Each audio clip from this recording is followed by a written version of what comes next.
You're listening to the Warlord Radio Podcast.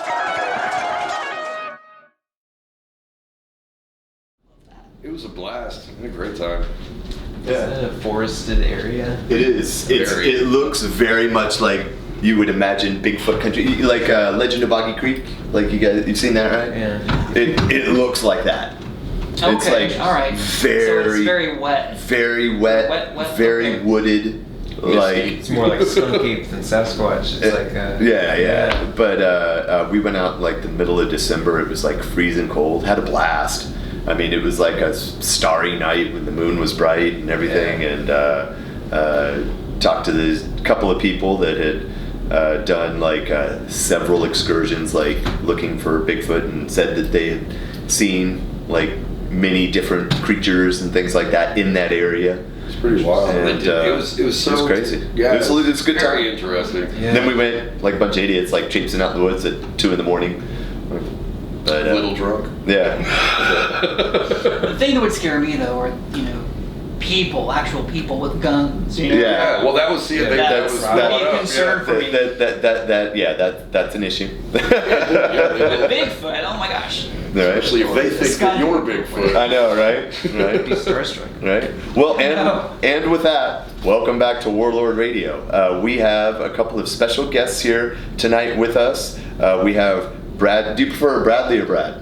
I prefer Bradley. Bradley. It's easier for me to pronounce. Yes. Well, we have Bradley and Andy here that are a couple of filmmakers that are finished shooting their film, or is it? Yeah, we finished pretty much. Are you guys technically in post-production? Yes. I'll say we're in post-production. We might have a couple of minor things to shoot still. Right. But post-production, sure. The audio component is so important to this film that it seems silly to say we're in post-production because it's going to take a while. Right. To actually record Yeah, I guess that's right. the stories that are involved with the movie. Yeah. But we're in post-production. Okay. Well, tell us, give everybody a little bit of a rundown of what the movie is, because it's a pretty unusual concept. It's not just like a street narrative, like dead teenagers in the woods or hunting for Bigfoot or something like that. It's got a little bit more of a unique storyline. So tell us a little bit about that.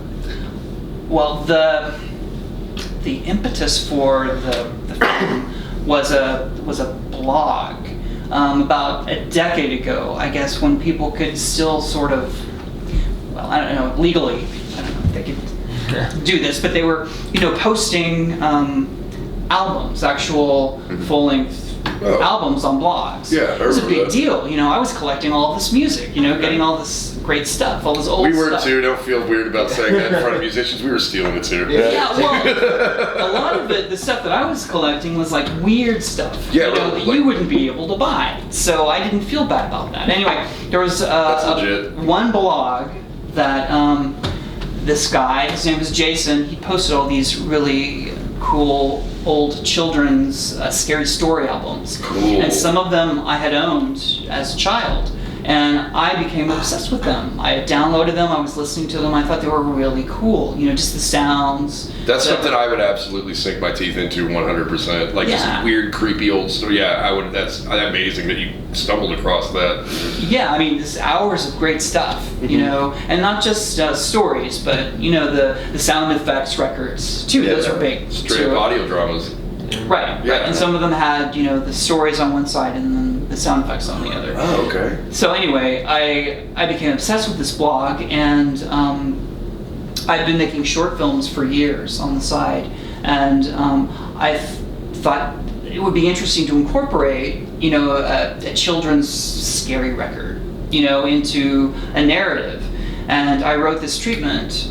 This was probably a decade ago. I wrote this treatment, and it was something that I thought I could shoot. It was simple enough, but I would need the right elements to shoot it because the audio component was so important. And it wasn't until I met Andy that I figured I could probably be able to pull it off, because Andy's this not only a great writer, but he is an accomplished musician. and we had a lot of things in common, and we both love these records, and we both get into odd things. You know, we both fall into I rabbit certainly holes. respect that quality in a peer person. Just throwing that out there. Yeah, I love that. Yeah, just weird stuff. So we connected on that level, and so I showed him the treatment, and he thought it was interesting. So I decided I'd go ahead and write the script and see where that would go. So the story is essentially, and I don't sell this very well at all, and I was told my elevator pitch was terrible, you know, because there's a lot of nuance involved. But basically, it's about this young woman who becomes obsessed with these children's records that she used to listen to with her late father. She stumbles upon them again after this incident that happens, and she becomes obsessed with them, starts listening to them all the time, and they start to sort of communicate with her. And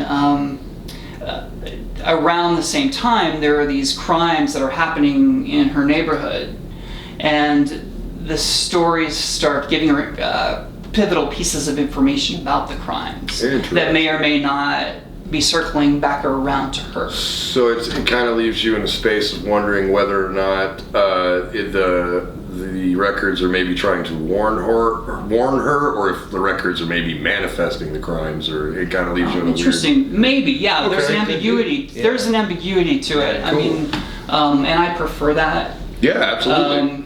That's the cornerstone of a good thriller, is leaving you like not having a clear path to the end point is essential, in my opinion, for anything really.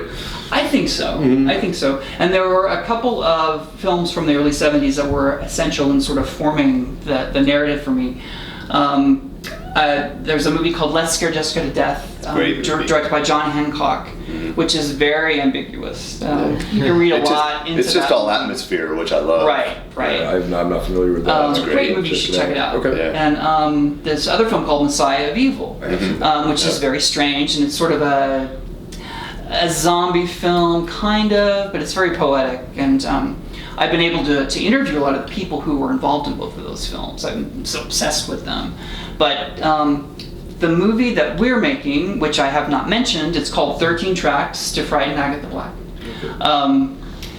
The protagonist in this film, in Jessica and in Messiah of Evil, they both have protagonists who are kind of inside their own heads. So throughout the film, you kind of hear their thoughts. You hear them talking to themselves.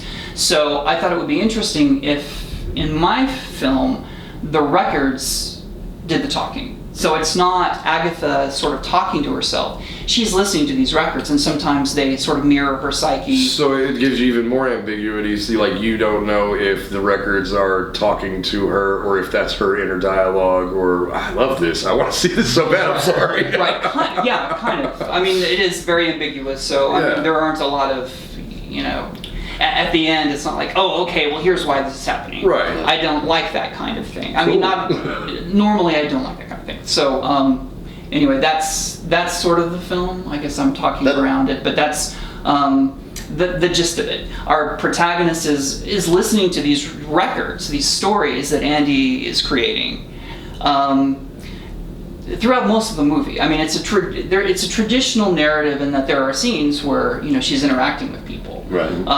But through a lot of the film, I'd say 70% of the movie, she's listening to these records, and at a certain point, she becomes so involved in them that that's all she hears. She's just hearing them without them even playing. She can hear them. They've kind of infiltrated her world, and then they start infecting other people around her, who sort of become the conduit for some of these stories as well. It's weird, but that's a great elevator pitch. I love that. Okay, it's very long. The elevator pitch is like a couple sentences. You don't know how tall the building is. That's true. That's true. So that's the elevator pitch. I don't know. But that's the gist of the story, which is a long. That is the worst thing, is to ask someone that spends a lot of time like making something to like, hey, describe it. Take your vision and condense that to 3 sentences. Yeah. I hate that. What are the bullet points? Yeah. Right. It's the worst, and it's just like asking like a musician, like, well, what's your band sound like? It's like, you know. I know what my band sounds like. It's Dumbledore doing squat thrusts. Right. That's exactly what my band sounds like.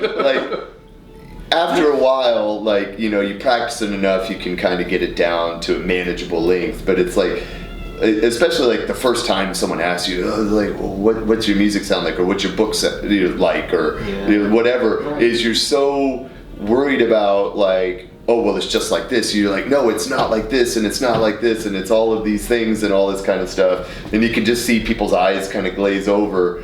And it's like, no, but you don't understand. Like, it's a story about a haunted record player, you fuck. Yeah. Damn it. Right. You know, it's like you're trying not to just like boil it down to that, but in the end, that's what some people are looking for. But no, that was great. That was a great description. I want to see it. I mean, that worked on me. So. So how did you guys meet? That's a really good question. I remember meeting Bradley when he was wearing a shirt with Freakies on it, that old cereal Freakies, and that was my favorite. When I was around at the very tail end of that cereal still being on the shelves, but it was my favorite cereal, and it was really memorable to me because I got a taste of it and then it was gone. So I was always like, oh, like I want Freakies. Like I quested after Freakies. I thought about it all the time. But all of my like friends of my generation, they didn't know what it was because they weren't paying attention or they just didn't encounter it. Right. And then, you know, flash forward like 20-something years, and I meet Bradley, who's wearing a shirt with that emblem on it. And I was like, how the hell do you know about Freakies? Right. And then it's like, well, of course, you know, this thing had been around long. You know, I mean, I just barely encountered it, but I mean, you knew it well enough that you had the shirt, and it was great. It had the old logo, it had the tree with the Freakies in it. I was just like, okay, well, let's talk. And then we connected on Messiah of Evil. Nice. And I had known that. I mean, to me, that was a very obscure movie. And what is? Yeah, right. And Bradley was at the time you were conducting the Fangoria interview with. With the filmmakers, I found some the directors and some of the people who were in the film. Yeah, and you would talk to Anitra Ford, and I was just like, that's crazy that you are actually speaking to these people, because when I was making my first solo record, I sampled a lot of Messiah of Evil. Nice. And I was thinking, oh, I'm going to pull this from this movie that no one knows, and you were actually speaking to the people making it. Like, it was that level of like... which is weird. I mean, that doesn't happen. Yeah, that's some kismet, man. That's pretty wild. Well, you know, that happens, that can happen a lot with fans of horror and then fans of metal. I was going to say, you can make a lifelong friend off of a t-shirt. Yeah. They're like, dude. Yeah. Yes. Yeah. Our entire relationship is t-shirts and horror movies. Like the podcast is sprung from all of that. Yeah.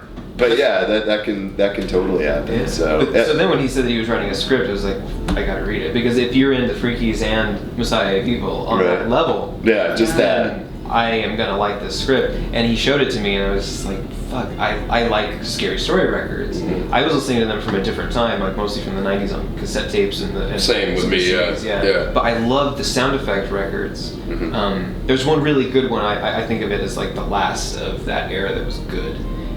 So from there I started going back and was like, oh, this is even better. Like the stuff from the 60s, but mostly like the 70s and maybe even the early 80s. That stuff sounds great. So I got really obsessed with that and started collecting the 70s hit this like mindset, because I mean the same, you know, the 70s are when Black Sabbath released that album, like, you know, the album, Black Sabbath. There were all of those Italian like exploitation horror flicks coming out.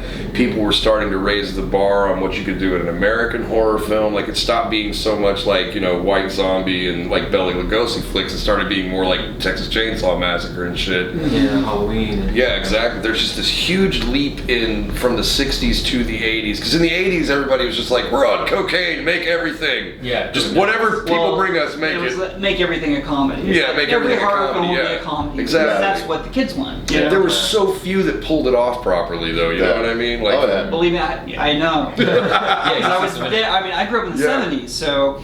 And I was a Fangoria kid. I got the second Fangoria that came out, because Phantasm, you know, that was like, oh my god. So I was one of the first Fangoria kids, you know, early on. So I saw that change. I was born in '69, and I became obsessed. Oh, that's you're lined up with that time frame completely. Okay. And at the very end of the decade, I was obsessed with horror films, and I had my parents take me to the drive-in every weekend. You know, so I got that at the very end of that great drive-in, you know, run of exploitation films, just before video sort of killed it. Yeah. Because it did. Yeah, it It did. killed that market, and then it became something else that wasn't as dangerous. No, definitely not. Definitely Video not. was sort of, it was its own thing, and there's a nostalgia that's separate from the drive. Everyone has the video nostalgia now, which is fine. Oh yeah, the video store. But I see it as the thing that killed the drive-in. Right. So I don't think that's such a great thing. Right. And the audio and the picture quality is shit. I agree. So Yeah, I'm no, not absolutely. collecting videos. Right. Yeah. But anyway, so I was born in '69, so I saw all that happen. Yeah. And that gradual change. Now, I remember when I stopped buying Fangoria, it was the Texas Chainsaw Massacre 2 issue. That makes sense. Because it was filled with all of these goofy puns, and it had become famous monsters, from 12 years ago. It went from being legitimately scary to an overdose on the camp aspect of the things. Right. And even those scary movies, while they'd have those camp qualities to them that made them fun, like once there's some tipping point where it's just like it's all just going to be stupid now. Yeah. And, Right. Yeah. Yeah. You can see that happen with The Evil Dead. Like, the first one, of course, is many people's favorite movies, but it's one of my favorite movies. And then 2, they started dipping their toe, getting a little zany. A little more doing absurd. Some Three Stooges stuff, which, I can't shit on Sam Raimi and all of them because that's what they wanted to do and they were able to do it, so, good on them. But then it was full-on goofball by Army of Darkness, yeah. Which is, and you might hate me for this, but it's one of my favorite films of all time. But If I think of it as not an Evil Dead movie, Yeah, it's exactly, super cool. It's yeah. super cool. People But- love those films. People love Yeah. Evil Dead 2 Yeah. and Army of Darkness. And I just have nothing against that. I grew up with Evil the Dead, first though, it's like, Yeah. that's a horror. No, it's a totally Same. different movie. Yeah. Yeah, It's absolutely. incredible. Whereas, Army of Darkness is basically a sword and sorcery flick with Ash as the main character, which is Right. why I liked it. Right. But it's totally Completely different thing. Yeah, apples and oranges, really. Like if you're trying to compare the two movies, for sure. In fact, that's why Evil Dead 2 exists, is to bridge that gap. Yeah, totally. Right. I love all of them. I remember seeing Army of Darkness in the theater with like 4 people, Yeah. down front, and at the time I was so disappointed. Like I was so bummed because I was so hyped for Evil Dead 3, and it wasn't that. Yeah. Now It's totally different. it's one of those things that over time I love it now. Like Yeah. I will watch it front to back any day of the week. It's amazing. It's great. I love the Ray Harryhausen kind of homages Sheldon, throughout it, and even the performances and things. I love it. It's great. But at the time, I was geared for Evil Dead 3, and it was just not that. Yeah. And I had to kind of readjust. See, I think maybe- I'm with you. My favorite's the original because I had the first one that I saw was Evil Dead 2. And so I loved it. I thought it was great. Still think it's great. It's I like 2 a it's lot. wonderful. But I wasn't prepared for the original when I saw it as a little kid. I thought it was going to be goofy funny, and it's not. No. Yeah. It's, it's hard to. It's hard now for like a kid for it to have that impact. Yeah. But when I was a kid and I saw it for the first time, it was just mind blowing. Yeah, it's like, what the fuck is Yeah. happening? And it just escalates. Yeah. And I think what I love about it more is its approach. Like some people have the special effects and all that, but to me it's just that mindset of we took it here and we're gonna go farther and farther and farther, and it just doesn't fucking stop. Until somebody gets banged by a tree. Yeah. You don't forget seeing that scene. You know what I mean? That's one. And you're not even halfway at that point. It's gonna get weirder. The worst, one of the most visceral practical effects that burned its way into my reptile brain was when she stabs the guy in the ankle with the pencil. And just Oh, yeah. twist it around, And just twist it around and Oh, shit. I love that. And it No, breaks it's off. great, but when I still the first saw Yeah. that, I was like, "This is gonna be with me forever." Yeah. When we did the Evil Dead party for Frightmare this year, we gave out Cheryl's bloody pencil Awesome. Oh, nice. because that is a thing. I mean, with me, that's totally No, that's burned into absolutely my legit. mind. Yeah, absolutely. Yeah. I agree. So tell us a little bit about Frightmare, because that's kind of how we got you guys on the show. Is I know you obliquely through Texas Frightmare Weekend, mainly through Scott, who we've had on the show. Shout out to Scott. He was awesome. He is. But Sweet guy. He really is. I've worked at Frightmare for several years, and I was kind of telling you earlier, like normally when I'm working Frightmare, they kind of like stick me in a corner, like working on something, and I don't really see dick of the rest of the convention, except for like Sunday when everybody's filing out. I'm like, oh, that person was over in this other room and stuff like that. So I haven't. That makes me sad. I haven't like because, officially met you until like I basically walked up to you and I was like, hey, Scott told me about you. You know, I do a podcast, and you kind of look at me like I'm a crazy person, which is fair enough. Yeah, exactly. I think those were tired eyes. But I sent you a Scott's episode so you can make sure that I wasn't just lying to you the whole time. And then here you are. But what's your background with Frightmare? How did you get hooked up with it, and how long have you been doing it? I went to the first Frightmare because there were some really cool people there. Yeah. You know, And where was the first one at? I wasn't at that one. remember. I mean, it was in Tech. I don't remember. Yeah. I really don't. They told Grand me. Prairie, maybe. I don't remember. Yeah, what the he first told us, one but I was. forgot. Do you remember when it was? Because it's been going on Yeah, quite a while. This was the 14th year. Yeah. Okay, So okay. 05. Okay. So- I didn't realize this was the 14th year even when I was covering it. That's crazy. Yeah, I'm grown. Yeah. Oh, Every So you're like year. just Yeah, an last OG year. horror fan, right? Like you just, I love that. Okay. Oh, yeah, so I don't know what caught my attention because it couldn't have just been a horror convention.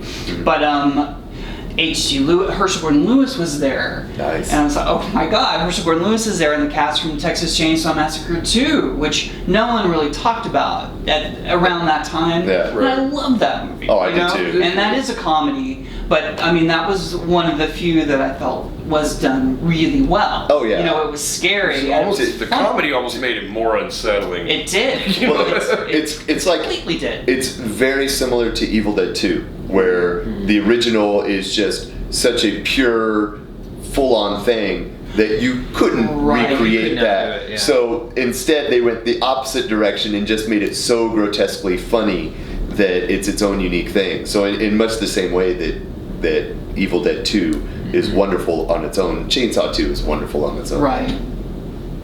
Right, I didn't have the same relationship with Texas Chainsaw Massacre, so I think that Okay. allowed me to like enjoy Yeah. this movie that a lot of people really hated. You know, when it came out, but it scared me, and it's difficult. It was even in the '80s, it was difficult to scare me. So. Yeah. But the Chainsaw people were there. Betsy, Mrs. Voorhees was there. What's her name? Palmer. Betsy Palmer was Palmer, there, yeah. and Ari Lehman. Yeah, the first Jason. First Jason, and You know, he does, he goes out with his band and he plays shows, and the band is called The First Jason. First Jason, yeah, I caught them at House Corey. He has like they're in glowing Oklahoma spinning City. machete. Are they? Is it next? It's in a couple of weeks. They're gonna be there. Oklahoma City has started a horror convention. Really? Yeah, What? they have. It's just one day Okay. so far. Baby It's the steps. first, right? Yeah. I forget what it's called. But yeah, and First Jason's going to be there. The band is going to perform, and Arlene's going to be there. I Nice. forget who else. Do you know is where it's supposed to be? there. I don't know. Yeah. You'll have At to the send me. convention center, maybe. Yeah, I don't know. Send me the link whenever you find it, because I'd be Ironically, interested I'm to going to check be there out. that weekend. I'm not going to be able to go, but That's got to be a little bit of a kick in the pants. Just a Right. brand new horror convention. okay. I'd love to go. I want to. So I'm way off track, but I went to the first convention and I loved it. And I was writing for a lot of online horror sites at the time. So I wrote to Lloyd and I said, "Hey, I love your convention. What can I do? How can I help?" You know, and I volunteered for the USA Film Festival. My husband and I had like driven people around and helped, you know, a little bit on that end. So I told him that I could be valuable that way. You know, I was used to herding people around. So we spoke briefly. I mean, we had like 2 or 3 emails, and the next convention I was there. I was helping at that convention, and I even helped moderate a panel because I loved Halloween so much. He asked me if I, you know, wanted to moderate a panel, and I did. Not very well, but because it was the panel was Halloween then and now. And all I wanted to do was to meet Nancy Kyes. I wanted to meet Nancy Kyes and Charles Cypher. Because I knew they were going to be there. I was like, I'll do whatever you want me to do. Yeah. And I'll then, give a fuck. I'm meeting them. Right. But the entire panel, the main panel turned out to be people from Rob Zombie's Halloween, which nobody had seen. Oh, and these were all a lot of the marginal people. I don't even know, half of them were cut out. Adrienne Barbeau. Oh, wow. okay. So her part was cut out. Right. You know? Yeah, I knew but she of was course I supposed to wanted be to in it. like talk to Adrienne Barbeau. Right. I only wanted to talk to her, Nancy Kyes, but of course all these other people were there. I didn't care about them. I hadn't seen the movie. Yeah. And I was completely against a remake. I mean, why would you do that? Right. So I didn't have a lot of great questions for them. So I turned much of the panel over to the audience. Yeah. Is that Anybody have original? any questions? Yeah. I bet you do. That original Halloween was so groundbreaking, and that it built itself so very well that I agree with you, there really wasn't any reason to remake it. And I'm not a big fan of the Rob Zombie remakes. I like about 50% of what Rob Zombie does. That's just kind of where I'm at with that guy. But it was just like, nothing was Halloween like that. It was kind of the perfect storm for that film to get as successful as it did and reach as far as it did. Because, I mean, it was so low budget. It was just like there was a million things going wrong backstage all the time. It's just, I'm with you where I would be like, I want to talk about Halloween then. I don't give a fuck about any of this. Right. Like, Yeah. But that's really cool that you got to do that. So like by the second year or whatever, or the second year you Yeah, that was started the working. second year. That was really weird because I didn't even meet Lloyd I was just sort of thrown into this thing. I'd come back from Las Vegas. My sister-in-law's birthday was it was a strange weekend. I was like, I will go to this special birthday, but I'm coming back because I got to do this thing. I have to meet Halloween people, and I got to be a part of Frightmare. So this is important. it was very important. I got no sleep, and it was a blast, though. You know, all these people, Linnea Quigley, all these great people, and I felt like I was underwater. I mean, I hadn't had any sleep, but it was a thrill. It was this rush. It was like, and I was in charge of all this weird stuff, and I didn't know half of what was going on, but it was just this rush. So that was my introduction to it. Yeah, it seems like a once in a lifetime experience. You know what I mean? Like it's an experience exactly like you're describing. Because even if you did it every year after that, you're never going to capture that feeling from that first time you did it. That's really cool, man. I love experiences like that. That's what life's all about, in my opinion. I don't know where I was going with that. Well, it became very addictive. I mean, it was like, Lloyd, you have to let me do this again. But because of what I do, and I'm primarily the panel coordinator, and that means I wrangle people. I wrangle all the actors and the film people who are a part of the panels. Right. So I'm running back and forth, and at first I didn't really have a team, but now I have a team of great people who I work with. But I'm running back and forth, and I'm rarely sitting down. It's very exciting, It's all a blur though too. Yeah. But it's great fun. And a few years ago, I started helping with the opening night party, which is so cool. Yeah. To be able to celebrate one film and kind of really try to figure out how to what can we do to celebrate that. Yeah. So, but I love horror films, and I love Frightmare has been a great opportunity to not just meet all these people that I love, but meet other like-minded people who really get into the genre and just want to talk about it. Yeah, exactly. Anytime you work an event like that where it's like everybody's there because they want to be there, you're going to make really cool connections with people, and you're also like, the networking potential doesn't suck either. I met, because this was the first year that we covered Frightmare, and I met a million people. Several of them are going to be on this podcast in the future because they have their own stuff going on that I want to promote. It's just, it was really cool. The whole vibe for the entire weekend was just awesome because everybody wanted to be there, and they all wanted to talk about horror movies, and I wanted to be there, and I wanted to talk about horror movies too. Yeah. So it was just like, I don't know, I love Frightmare. I've been having such a blast, in my experiences with it. I'm loving hearing you get so excited about talking about organizing this stuff. So I guess my next question is probably a pretty standard one, but I mean, when did you get interested in making your own films? When did that start for you? Well, I graduated from OU, University of Oklahoma, and from their film program. Okay. And once I graduated, I went to Dallas because I had connections in Dallas. And there was a film community here when I moved here in '94. I mean, there was production going on, so you could potentially, I don't know, make a living on it. I did not find a way to do that because just as I moved here, a lot of stuff started to fall away. It's your fault. But if you're coming, so you're talking about the time in Dallas when, like, first off, Dallas was still being filmed, like the show Dallas, correct? No, Dallas wasn't being filmed, but Walker, Texas Ranger was a big deal.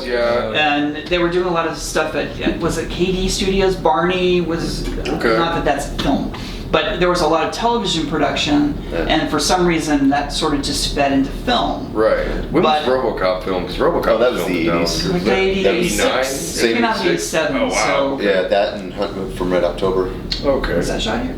Some of the special effects were. Oh, okay. That's a weird thing to think, that Soviet submarine movie was filmed in Dallas, Texas. Yeah. Well, like obviously not like the majority of it, not the parts where you can like see the ocean and all that kind of stuff. Strange. But where they shot like the model work and stuff like that, they shot it in a warehouse down there. Okay. So That's cool. Like early to mid '90s, you were running around here, just kind of. I had an internship with a production company, but I was also like working retail, Right. and I wasn't making any money, and I was killing myself, I am not a gypsy. I am not someone who can like go from film set to film set and just sort of carry things, and that's not what I wanted to do. And I was disenchanted with that pretty quickly. Yeah. I was working video at some places, and I just was not happy. I needed a schedule. Yeah. And I wanted to be making the movies. I can work on a set, and if it's a friend's set, I can work on someone else's project. Right. I worked on some films that were low budget. I mean, this one film that I worked on had some pretty big people in it, but it was still low budget, maybe $5 million. And it was so anonymous, and there was no creativity. Right. And it was, it kind of killed my soul. Sure. No, I get Seeing how they totally made that kind of a movie, it's like there's no love here. Yeah. These people are all shitty to each other, and people were being shitty to me because they needed to be, because they had to show their authority, which was terrible. Yeah, I don't feel like you need to be. I mean, that's terrible. It's like, can't we all just get along? We all just want to make this great thing. Well, they didn't all want to make this great thing. It was a lot of power plays and things in the small movie, It's like, this is completely unnecessary. You guys could just make a good movie, but instead, I hated seeing that. Eric Stoltz was in it. Really cool people. Cameron Diaz had a small part in it. Mary Tyler Moore was in it. I got to help her with stuff. All right. Just a quick side note, and I've never admitted this on the show. I fucking love Mary Tyler Moore. I love Mary Tyler Moore's show. I love everything. That's my favorite TV show of all so time. Good. I great. called my friend. There were still payphones back then, and I called several of my friends in Oklahoma. I was like, I'm holding Mary Tyler Moore's shoes. I am getting them sized. I would have done the same thing. You stand there like, guess what I'm doing? Shoes. I have Mary Tyler Moore's shoes, and they're really gonna have to make sure I don't run off with these things. Right. I would keep that forever. I love Mary Tyler Moore. Sorry. No, Didn't mean I to sidetrack completely agree with you. I was totally in love with it. Carrick flexing his metal cred. Yeah, that's my metal cred. I don't give a fuck what those guys think. No, it's just a really cool opportunity. So, how did you? So I was working on all these little small things, and I wasn't making any money, and I was not in a good place. I couldn't afford to go where they were making real. I couldn't afford to go to New York, everybody in this room, which is where I knows would what it's go. like. Trust us, we're in bands. You ain't got to tell us. We all know what it's like to just have a project go so south it almost kills your fucking love for the thing that you loved so much in the first place. Right. That's a familiar feeling. I'm glad that you stuck with it though. So I did. So I mean, I found a way to make money as a writer because I wasn't a journalism major, but I could have been. Yeah. And so I was a good writer. So I fell into these people, these graphic artists who were all doing stuff for freelance. Oh, cool. And so they needed a writer. So I just started writing for some magazines. But I did not stop writing screenplays, and kept writing screenplays. And you also did work for Fango, right? Yeah, I did. I've written for Fangoria and The first iteration. That's awesome. Yeah, before the new takeover. Right before the new takeover. Right. Right. No, that was amazing to me. Yeah. To like get an email that's from fucking Chris awesome. Alexander. It's like, can you do this thing? It's like, of course. Can I fulfill this childhood dream yet? Whatever. Let me check my schedule. I'm gonna do that.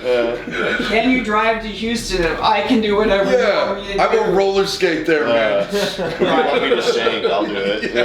Right. And he was a very sweet guy. And after I wrote this story for this cool movie that has still not been released, I don't know if it's I don't know. Jeremy Summerall, I don't know if you know him. He's a cool director, Houston-based director. Mm-hmm. He was shooting this movie, Pickaxe Murders Part 3, the final chapter.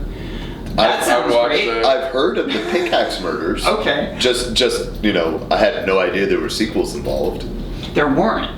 Okay. That's the whole gist of it. It's like there were never these other films. You know, Okay.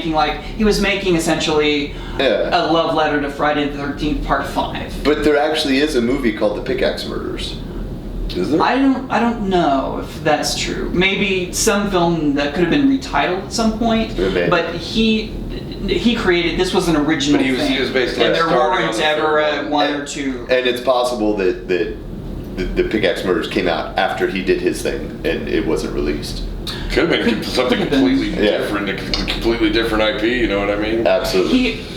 He But that's created a interesting. faux. I know what I you're don't really saying. know the story behind it all, but he created a faux poster for it, Right. which was pretty groovy, and they ended up. Somehow it got into Fangoria, and I don't know if it was a contest or what, but he created this poster, and so he decided to make the movie, and so he already had the interest of Fangoria.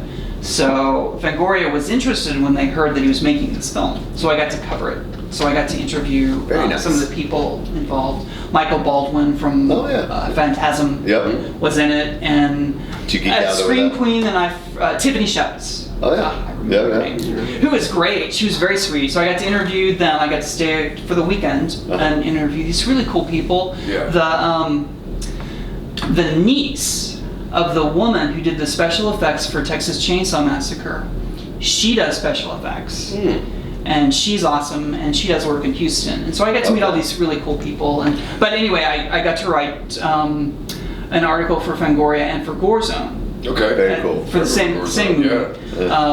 And then Chris started taking pitches from me, and so I was like, these are all these 70s movies I want to write about, and what do you think? And so yeah, I wrote several articles for that iteration of Fangoria, and that was a huge thing. That's just one of That's those awesome, things man. like where it's just like a total labor of passion. You're like, you guys could pay me dog shit and chiclets and I'd still do this job. Oh, absolutely. You know, I mean, when they got into financial trouble, I mean, they weren't able to pay me for a lot of the stuff that I did, and you know, just as a freelance writer, you know, I had to, you know, go back and say, well, what's happening with this? Yeah. But I Money never. Lebowski. I would have paid them, Yeah. you know, to write this stuff. I would have paid them. But you know, there was some financial stuff that was going on at that time. Which makes sense. You Unfortunately, have to draw your lines. magazine died just as I was like, you know, pitching all these great stories that I was going to do. You know, I had all these ideas. We can't pay anybody. But But anyway, it was a great run, and I feel so, you know, honored that I got to write for my Bible when I was a kid. No, that's essentially great. It was. That is great. Yeah. That's amazing. How did you get involved with film? I mean, you said you're a musician. Did you start off? I'm curious about your music though. Like what type of band have you been doing? Well, I started playing in punk bands. Nice.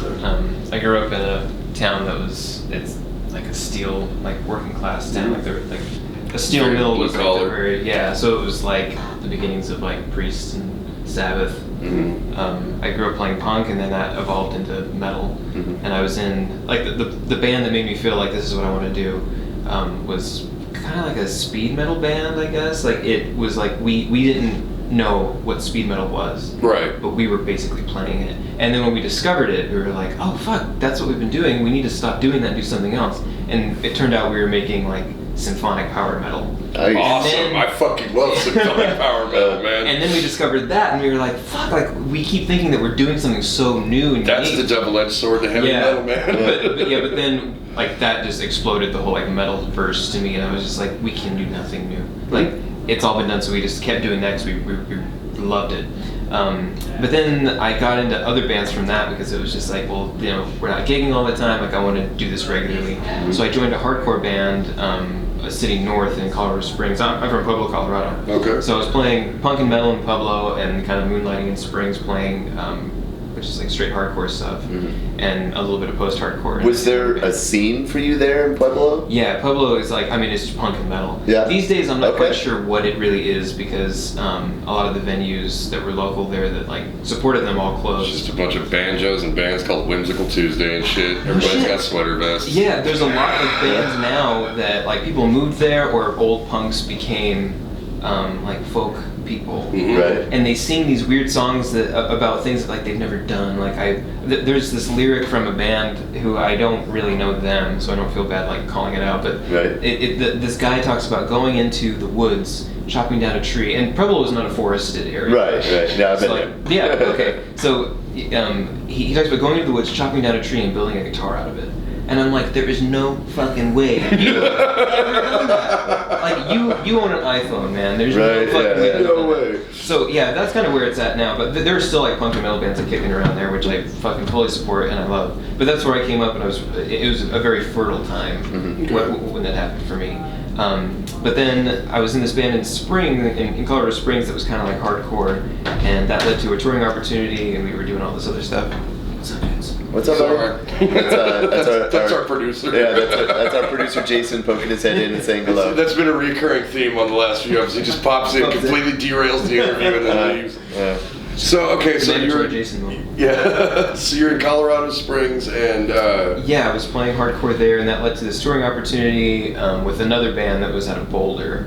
And we did our thing a couple of times, and then the bands broke up, and I started playing... Like at that point, we had met a bunch of other people like across the country.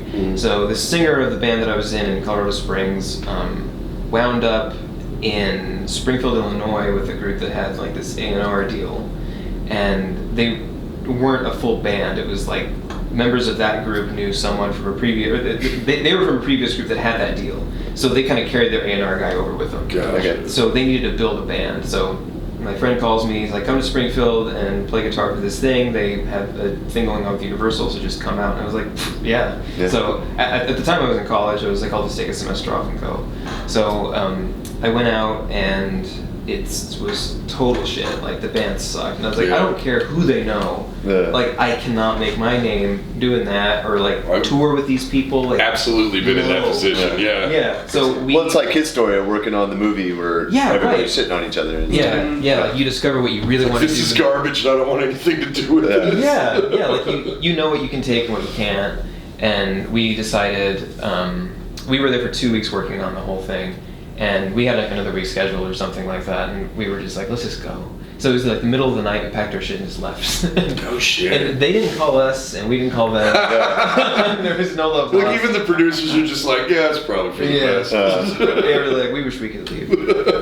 And so that led to being in this group that was based in LA from other bands that we had known.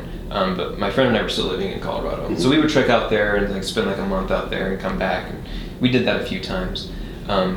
And that's, I think, more when I had that moment of like, this sucks. Because that was like the closest that like a musician could be to like, oh fuck, I'm gonna like make it, you know? Yeah. And then you realize like what making it means, and it's just like, this isn't anything. Right, Like, unending grind. yeah, exactly. Like, I could do this back home and do it with my friends and love it. Right. And that was also at And the actually time, be stimulated creatively, you know what I Yeah, mean? like, That give a was shit. so much more important. Exactly. But it was also a really shitty time that the music industry's like bottom was falling out, and like no one knew how to keep up with digital. It was just really fucked up. So it was a good out for me. I was like, I'm gonna take some time off. So I didn't play music for a few years, and I was gonna teach. I was getting my English degrees, and from there, I ended up going to jazz school for a little bit to like get back into music, and then I got married, and moved out here, and then ultimately met Bradley here. Yeah. And when he was talking about making this movie, I was like, well, if you want someone to score it, then like I could do that. But then I was reading the script and it was like, oh my god, like there's this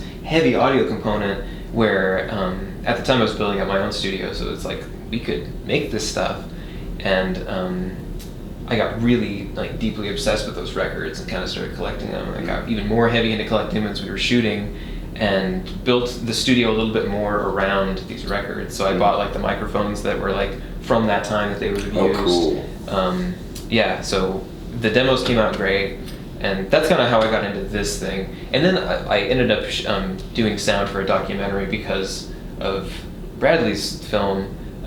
I made a connection and spent 3 days on this documentary. So that's kind of my extent of work with film and shooting stuff. But beyond that, I'm it's very impressed. it just kind of happened. But it's funny, like when you're pushing with music, like that felt like a struggle for like my whole life. But the film shit was just like do. Right. You know, like everything was coming. It's but so Well, weird. that's great. You can take a step away, kind of like what you said when you were having a hard time making money in actual production, but you still had all of these skills as a writer that carried over from that experience, and it kind of, you made a career for yourself, that's really cool.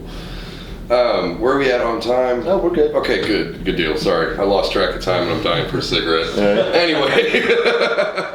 But yeah, I think that's true. You can struggle and like try and push against something. And not that it's not meant for you, but I think if you try too hard, or if you want something and you don't really know what that thing is, Or just attack it from a different angle, you know what I mean? Like, you're still making music, you're still doing sound design, you're still being creative, you're still getting your stories out there. It's a totally different way than you may have envisioned originally, but you still get to do it. And so, I guess when an opportunity comes along, like now, where you get to make the film and collaborate on a film together, you both know what the fuck you're doing, so it's probably going to be pretty good. Yeah. I'm really excited to see the end product. Yeah. But You guys, I'm building it up too much. You guys are being nice and modest about it. We'll hype it up. Yeah, it's gonna we'll be fucking have- awesome. It's gonna be fucking amazing. Yeah. It sounds great. But what I love most of it is that we're able to do it ourselves. Like we can control Yeah. all aspects. Yeah, of it. it's Absolutely. a creative endeavor. Right. I mean, there's not a lot of. It's a micro budget It's a film, huge deal. and there's a lot of waiting. I mean, but that's true of any movie, you Right. know. Yeah. But yeah, I mean, we get to call the shots. Yeah. You know, I mean, we're creating the sound. Andy's creating the soundscape. But I mean, we're doing all this research, and it's stuff that we love. You know, so it isn't really work. It doesn't feel like work to me. I mean, No, if I could do this super all the time, I would. Yeah, you know? absolutely. And really, he's done all this research on the microphones, and I mean, each record in the film is something that we created. You know, my husband created the artwork, and we know the company that created the record. You know, it's the minute details that nobody is going to find interesting, probably. But I mean, We we do, get we into it absolutely do. so much. You know that I mean, every record that's in this film we created. You know, the sounds, everything, and most of them are based on some kind of record that we have in our collection that we love. Yeah. You know. I think that level of attention to detail pays off. That Agreed. people can tell is, when you watch something or listen to something, you can tell. You Someone can, thought about it. I think you can. I mean, you can yeah. tell. I mean, because like any of the movies that we love, like the classic movies or anything like that, it's like that's one of the things. Or like if you go back and you listen to like a favorite record or something, those are the things that you geek out about. You're like, Right. oh wow, like they were paying attention to that. You know what I mean? It's Right, like yeah. I mean, like everybody in this room, I would assume, has seen something that is maybe low budget or more indie, or perhaps something that you had to dig out of somewhere that was fantastic. You know what I mean? Like, there's always those projects where whatever equation got them to this final project, they nailed it. You know what I mean? And so, like, I think a budget doesn't necessarily. Certainly, a huge budget would be nice. Yeah. And it would make things a hell of a lot easier and certainly expedite certain processes. But I mean, it's not necessarily essential to make a good product. You know what I mean? I mean, there's on any project, there's a threshold of you have to be able to at least afford the basics. So like Yeah. you have to like be able to afford the instruments and gas if you're playing a show, right? It's like, if you don't do that, it doesn't matter how good you are. Like, you got to get there. Yeah. And same thing for a film. Like, there's basics of production that you have to get, right? You have to camera, have sound, actors. Like, you have to have that stuff. Right. But once you reach that threshold, money does not buy creativity at all. Absolutely. Any one of us could sit No. there and point out 20, $100 million movies that suck balls. That just like are completely devoid of any creativity. And then you could look at something that's micro budget, something that's like less than 100,000 that you're like, wow, that was really good. Yeah. You know what I mean? And what's the difference? Creativity. Like, people on that And care passion. about making it, and therefore 30 plus years later, people are still talking about The Evil Dead, which was shot in the wilds of Tennessee for, like $80,000 or $100,000 or Still whatever. use techniques that Sam Raimi created in that movie. You know what I mean? Like, you never know what's going to hit. You never know what's going to resonate with everybody. There's a lot of different factors. But it's just because they went for broke. That's Yeah. what people respond to. Swing for the fences And always. same thing, is I'm curious. Did you create the soundscapes first and then you use them while shooting, or is it like you're just constantly doing both? Yeah, it was kind of both. Right. It was both. I mean, I wrote the script, and in the script, I wrote story. I mean, Right, but I wrote- the 13. Well, right. It's not Records. exactly 13. That's more of a Yeah, a I gotcha. shallow kind of Sure, yeah. reference. Yeah. She listens to a lot of stories. Yeah. But I wrote the stories in the script. Sure. And then we Well, then we did had to some see if we demos. could pull them off. Yeah, we had to see like what Right, we worked. made some demos because there was a production company that we were trying to get. A production company was interested in it, so we Yeah, were thinking we'll make some demos just to demonstrate, to you that we can, not only produce the story, but we can create, this The audio atmosphere, component. yeah. So this actress we got to help us, and she read some of the stories, and they were really good. I mean, Andy did a great job. We recorded like 5 or 6 of them, and so we did use some of those demos. We played them for the actors, during certain scenes, but we didn't record all the stories. Yeah. It wasn't like Argento, playing the Suspiria music. Suspiria music. We weren't that advanced. I got you. But And there are some scenes that needed it, and others that will need to build the story. Sure. Like performance, like the audio performance around the visual performance. Mhm. It's that. I mean, obviously, it's my first film working on, but it feels like very unorthodox in that way, because it's like I don't know of a story that's been told in this way, so I don't know of anyone who's had to make something like that. Like, oh well, yeah, they just shot it and then they cut sound to it, or no, they did all the sound first and then they shot it to the sound. Like this one, you kind of have to do both to get the right vibe. Well, like you said, there's such a strong mix of the audio and visual components. It's probably smart that you guys are doing it this way, because then it'll feel more organic. Yeah, it feels more like a marriage. we're gonna have to go back and forth a lot. Yeah, for sure. Because there are a couple scenes where the protagonist is listening to a story and there'd be these terrible things happening, and it's a horror movie, so I mean, you create a lot of the suspense. I mean, I think these stories are great, but I mean, in editing, so you've got to find the right beats, not only with the story and the music, but with the visuals too. So that's going to be interesting. Yeah. I mean, we spent a full day editing the intro, like the intro voiceover stuff, and that took like 15 minutes to track. Yeah. And we spent like a full day making it work. And then when we were done with it, it's like, okay, now we're gonna play the score, under it. And we spent 4 hours. That was just me though. That was me and a pianist named Bob Cummins Jr. We were working on just the vibe for like 4 hours, and it was like, oh well, it makes the voiceover feel rushed if we do this, and it makes it drag if we do that. I think we finally figured it out though. Like we cut a bunch, and then Bradley and I met a couple weekends ago, and we're like, okay, here's where we ended up. Like what feels right. And I'm excited because we were like, yes, that's the direction. Let's go with that. The sound design, in my opinion, is so important to atmosphere that, like, the wrong sound or the wrong song or the wrong piece of music can totally take you out of something. Mm-hmm. Yeah. Like, did you ever watch the You know the Sword and Sorcery flick Legend with Tim Curry? Sure, yeah. Great flick. Love that movie. The original soundtrack to it is garbage, though. It's just like Who did that? Casio synthesizer. Yeah, it was. terrible. Fuck, what was his name? It wasn't Vangelis, was it? No. I It don't It was, was someone lesser. Somebody Yeah. came back. They did like a director's Oh, it was cut Marauder, wasn't it? restored. Wasn't it Giorgio Moroder? I thought it wasn't a Tangerine Dream. Yeah. Yes, it was. That's Yes, what it was. that's what it was. Yeah. I just remember the theme song because I the video. love Tangerine Dream.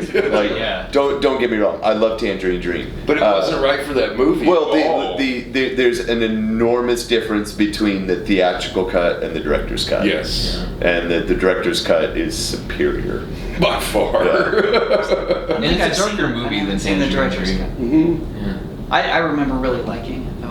Oh, I love it. Wonderful movie. I I love remember it. I have watched like the Tangerine Dream version and then the director's cut that they did, and they're like vastly different tonally. Yeah. The first one's a really Yeah, fun right. sword and sorcery flick. The second one's actually like a really dark, compelling fantasy story. Yeah. It's just, and it has everything to do with the sound design. You I know what was mean? I was blown away listening to the audio commentary. I love audio commentaries. Oh, yeah.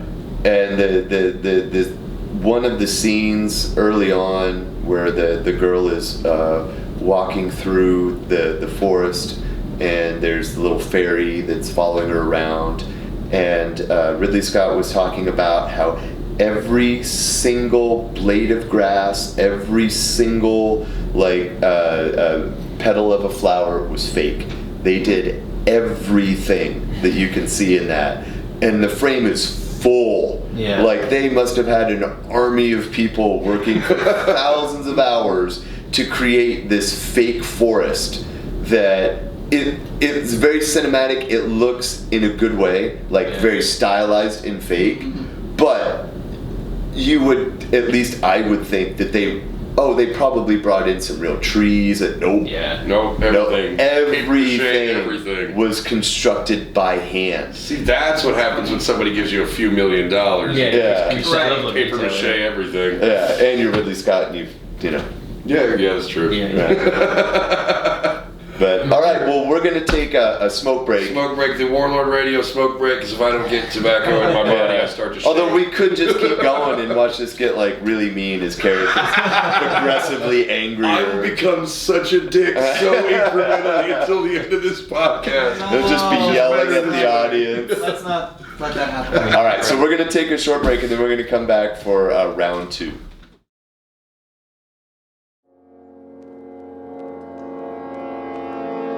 Anna had returned from her trip a day early, the long, dark drive back from the airport giving her time to prepare for her husband's always unpredictable reaction. She had hoped that by arriving at such a late hour, he would already be passed out from drinking, sparing her from another angry tirade. The house was uncomfortably still as she walked up the dark stairs to the bedroom. The dark shape that lay next to her husband caught her by surprise. She had seen the figure before, but only in her dreams. Only on nights when the beatings were bad. The figure suddenly sat up and looked at her in the darkness.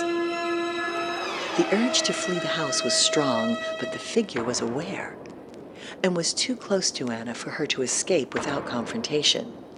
But maybe if she hid and stayed quiet as death, the dark figure would not find her. Maybe if she disappeared into the shadows, she could escape once the sunlight broke through the windows.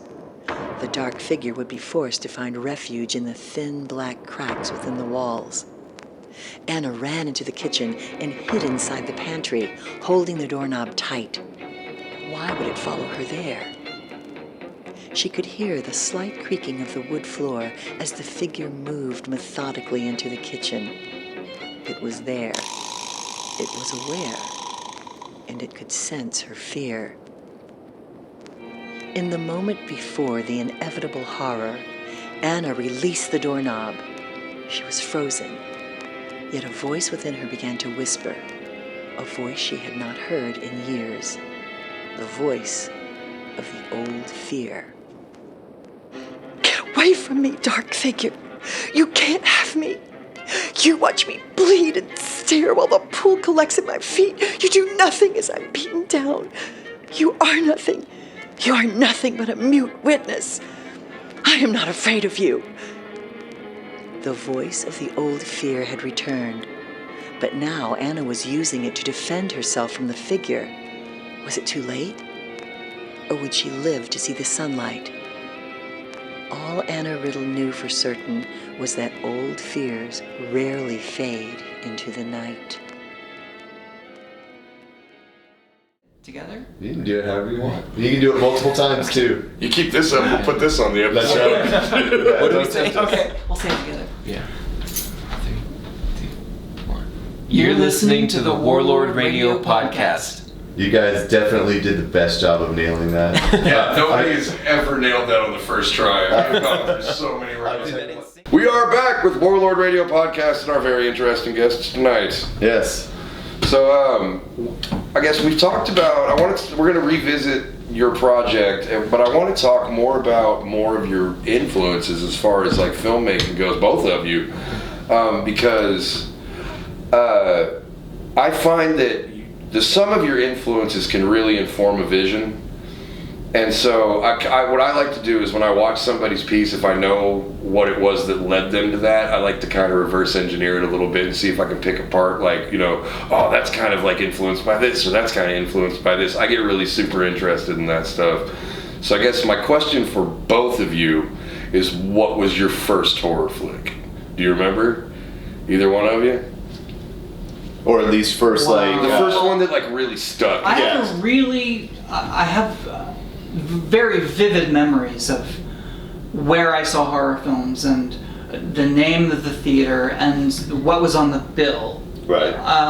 From my youth. But my first horror movie, I mean, that's, I don't know. I mean, yeah, what the fuck? My mother says that she was pregnant with me. That when counts. She went to see Night of the Living Dead. So maybe, you know. That's a good first one. There you That's go. a very good first Night one. of the Living Dead and Last House on the Left were two films that my parents would always talk about. Oh, these are the scariest movies we've ever seen. So Fuck yeah. I had to see those. Last House on the Left, even for the time, that was a pretty brutal flick. They Now, really- what are you talking about? They forgot Yeah. what happened. I know. Yeah. They were just, oh, this was so scary, and we couldn't stop thinking about it. They didn't remember Right. that. Because my mother took me to see it, you know, when I was pretty young. We were like, you know, devastated. I've had one of Like, those oh my moments as a God. parent where I'm like, ooh.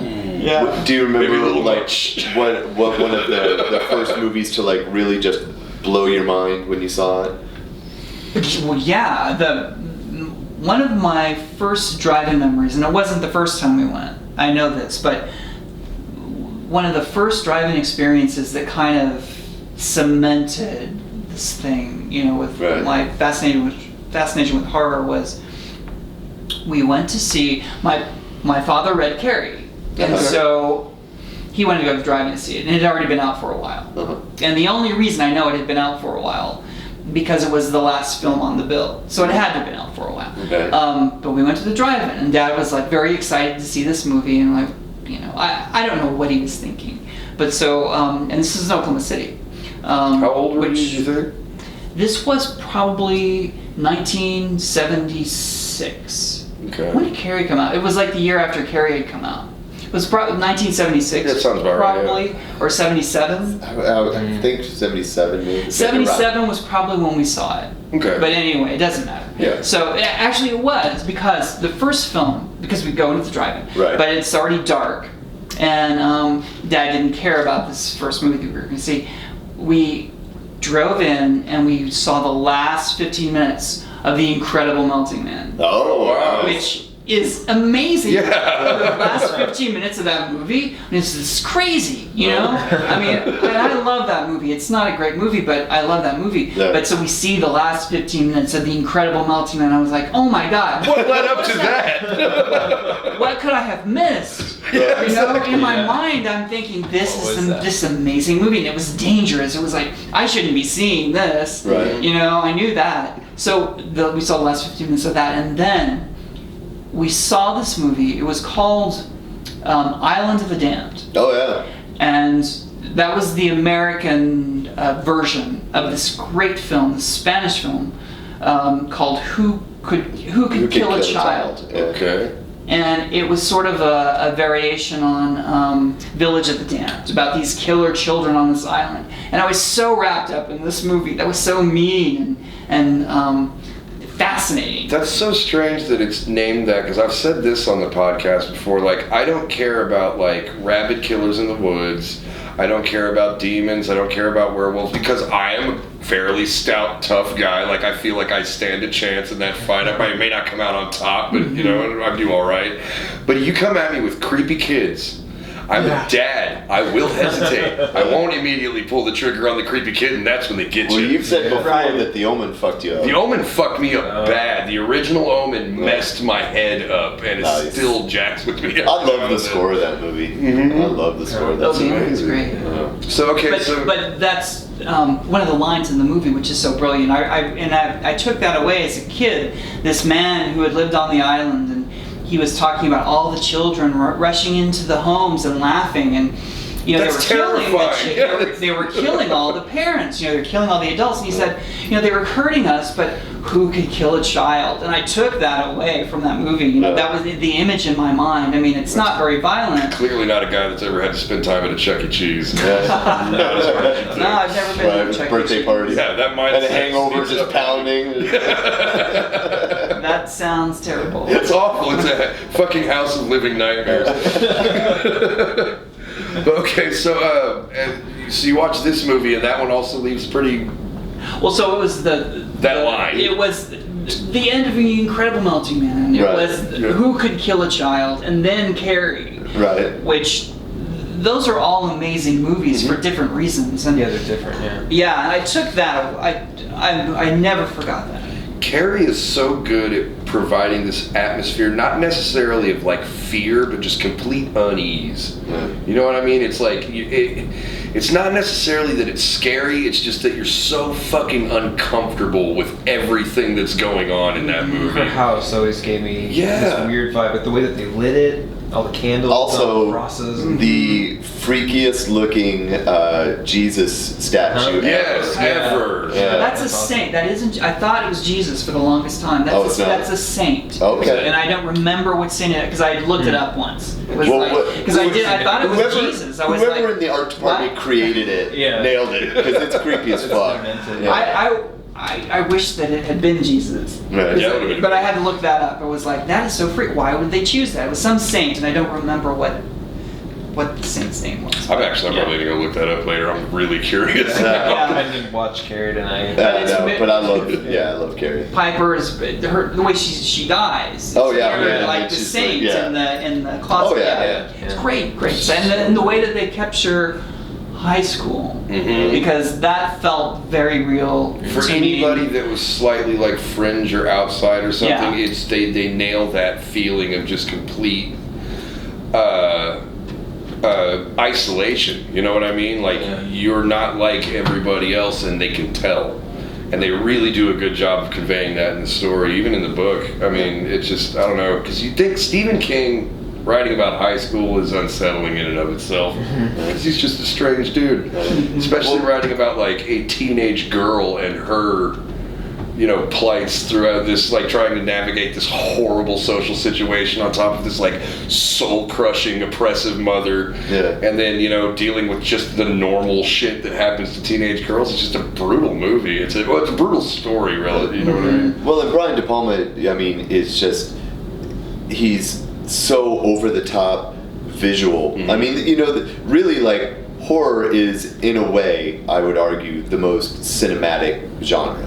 Is that like movie cinema, whatever you want to call it? It's light and sound, and horror movies tap into that in a way that other genres don't, or don't even have to.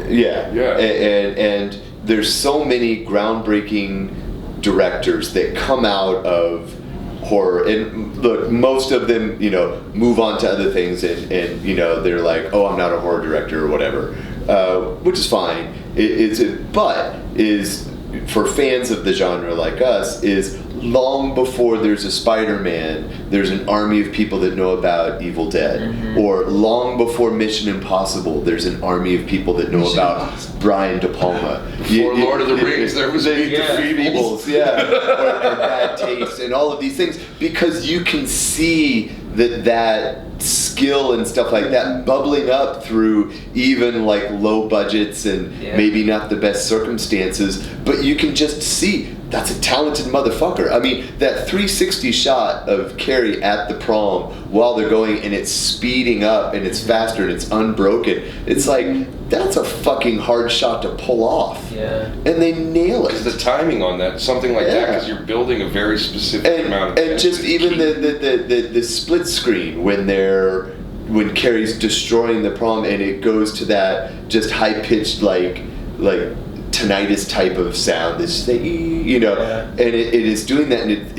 you're seeing this split screen, but it's so carefully composed that unlike like a Michael Bay movie where you're like, what's going on? You have no frame of reference. You can absolutely tell exactly what's happening, even though it's chaotic. I don't understand That's why Michael Bay is fucking so hard to do. You know what I mean? It's like the level of skill that they're pulling off on that is astounding. And they're not pulling off an equivalent level of skill visually or through the soundtrack on something like a mainstream drama. Yeah. It's like Armageddon. Like you have that stupid Aerosmith song at the end of Armageddon. That doesn't help with atmosphere. Even that, if you were to take like a Academy Award nominated drama that's good, right? They're not trashing it, but they're not carefully composing those shots in the same way that Brian De Palma is doing in Blowout, per se. It's like, or the way that Dario Argento is in Suspiria. They're not. They're setting a camera right here, and then they're paying those actors ungodly amounts of money to hit their marks, and that's what they're doing. But there's just this level of attention to detail and over-the-top flamboyance that you do not see in any other genre other than horror. Spectacle to horror that is almost inherent, like even in the lowest, in my opinion, even in like the lowest budget, most subdued story, there's still a certain amount of like over-the-top, just larger than life, like that in a good one. You know what I mean? There's not a lot like. Did you ever see that Rob Zombie movie 31? Yeah. It's garbage. It's fucking terrible. It's an awful movie. But in the very first like 2 minutes of this movie, there's this one character named Death Head who gives this monologue. That's the best part of the movie. It's fucking amazing. Yeah. Oh yeah. It's so creepy. It's so primal. Like whatever emotion this guy is tapping into, you feel it in the back of your head. You know what I mean? And then the rest of the movie's just shit. But like that one monologue is so good. What about you? Like, what was? Did you have a horror movie or otherwise? Doesn't have to be a horror movie, but did you have just like an early like blow your mind experience, like watching a movie or being at the movies? For horror, like with that in mind, Creature from the Black Lagoon. Perfect, great fucking film. Like seeing clips of it on TV, or like in specials that were talking about movies or monster movies. It was I was fascinated by what that movie could be. Right. And when I finally got my hands on it, I watched it all the time. Those Universal monster movies are so overlooked sometimes because I think they were very popular. But I mean, the Lon Chaney Wolfman is just like that. It's just so fascinating. Good. When you actually watch them, I have I got all the Frankensteins on the set, and you're actually watching them, not just talking about them or like referencing it in the background. It's like it's incredible, the time, the dedication that everyone put into those films, and they were really low budget films. But it's also interesting because some of them are terrible, and some of them are really brilliant. Yeah. And it's always interesting to watch them all. all. Yeah. When they hit the mark, like when. Yeah. Why did that work? Bela Lugosi's Dracula is one of the most iconic horror movie characters of all time. You know what I mean? And I actually, the Bela Lugosi Dracula is one of the more boring flicks out of all of those. Dracula is a really boring movie. Yeah. It is. It's Daughter of Dracula is actually more interesting to I've me. not seen that, but I might You now. should watch Daughter of Dracula. It's got this interesting lesbian overtone. Which is really interesting for the time. If you Oh think yeah, about that's it. still the 30s. I mean, it came out like 7 or 8 years later, but Just the fact that they would acknowledge that at all, you know what I mean? That's well, crazy. I'm sure all the the behind the scenes people were like in on it. But Right. I don't know how Universal Universal was looking at it, but Dracula's Daughter is really good. I'm gonna have to check that out. But beyond that, the things that caught my eye came years later. Like I had watched, all of like the major like woe movies, like Evil Dead and The Exorcist. But it wasn't until a friend lent me Demons. I was just I like, love Demons. what the fuck happened? And like just what was possible, like the lengths that people were. There's some wild practical effects in that movie, man. Yeah, I had so never seen anything like that. And I mean, gnarly. at that point, I had become obsessed with Evil Dead, and I saw Demons and was like, this is the only competitor that I can think of to like how wild you could get. But then recently, like in the last like 10 years, I discovered Mario Bava. Oh. Like he entered my life, and I was just like, this is like this more elevated. Like I feel more mature. Right. Your culture. This is sipping your wine while you're watching. The way that he it gets is. gothic scenes, it's so it's so fucking cool. Like every Halloween, I watch it's Mask of Satan or like whatever you want to call it. Because what's the other one? Sabbath. No, it's Black Sunday. Black Sunday. Yeah. There's also a Black He did Black Sabbath, Sabbath, which is fucking where the band got their name. Yeah, that's Right. But that's an anthology. Yeah, but that's also a Bava one. Yes. Yeah. But yeah, the Black Sunday or that's great. Mask of Satan. Yeah, Like, Barbara Steele, and it has that amazing shot of the fog like slowly rolling in through the forest. Yeah. Yeah. It's beautiful. Oh Yeah, yeah, the whole movie, like front to back, is just like. I got a steelbook case love of watching Blood and Black Lace last year at Frightmare, and just the color schemes and things like that is like so. It's who knows if Argento like took that for Suspiria, but you can see the timeline, right? It's like that there's there was Baba, and then Argento was the next level of that. Right. Yeah, he was another craftsman. Bob. Yeah, Oh, yeah. When Baba got it, like into when you started seeing his stuff in color, Yeah. there's this scene in Black Sabbath. I think it's the first story in the cut that I like.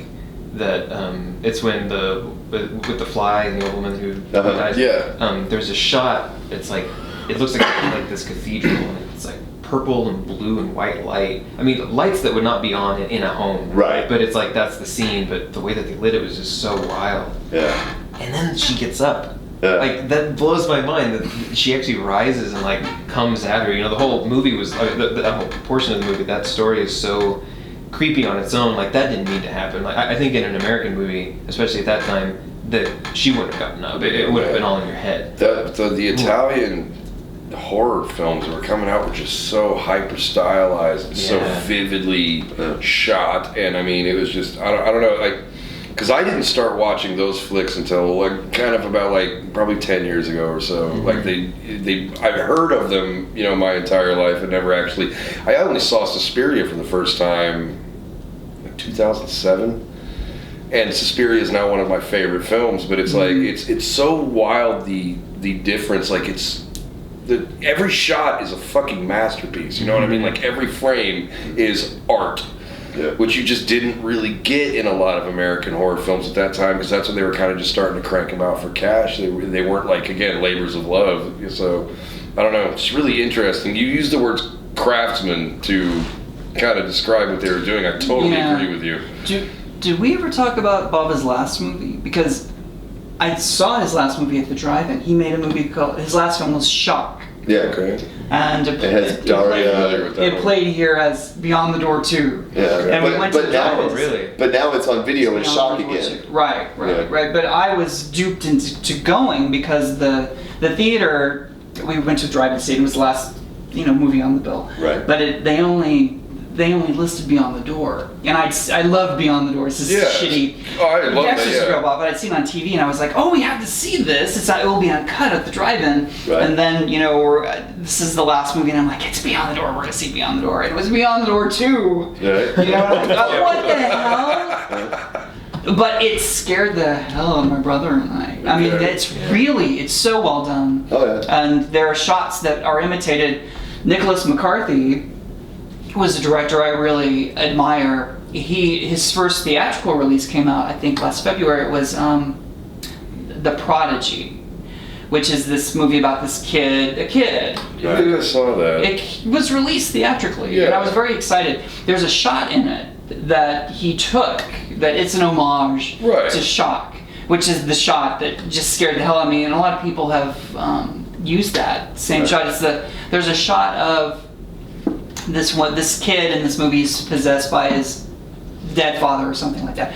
Well, there's a shot of his mother, Daria, and sort of an over-the-shoulder thing, and the kid is at the end of this hall, and he runs up to her, and we're still behind her. Right. So when the kid leaves the frame, the husband stands up in front of her, and it's horrifying. I mean, the way that it was shot, because it's all in camera. There's no it goes cut. from innocent child running into his mother's arms to, oh shit, this is a real threat for this woman. Right. That's great tension building. I love that. It's good direction. Right. And McCarthy used that shot. It's the very same shot. Right. And that was Mario Bava's last movie, and he was still making really thoughtful, interesting films up until the end. I don't know how old he was, but have you seen that? No, I'd love to see I should loan that to you. It's My favorite Friday the 13th for years has always been Part 2.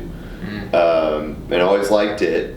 And then, after the fact, I saw Bava's Babe Blood or Twitch of the Death Nerve or whatever you want to call it. And I'm like, these are the same fucking kills. Like 20 years before. Or maybe not that long, 10 or 15 years before. But, and then I saw that and I was like, oh, that's so great. It's really interesting how Bava, he went from like this very kind of, did his early work in black and white and then transitioned. He did a bunch of different genres. Like he did like a crazy Hercules movie, and he did Planet of the Vampires, which is kind of like an early proto alien type of movie.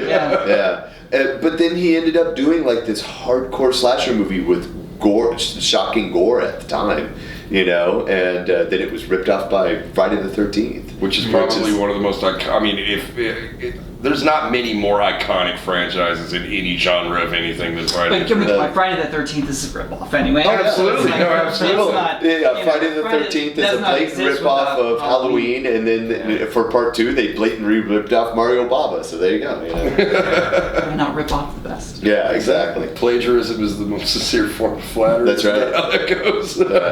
I don't know about that. When I first saw Seven Doors of Death, that was how I first saw the Beyond. Was me too. It gave me such a gross feeling. Like maybe it was the version that I had.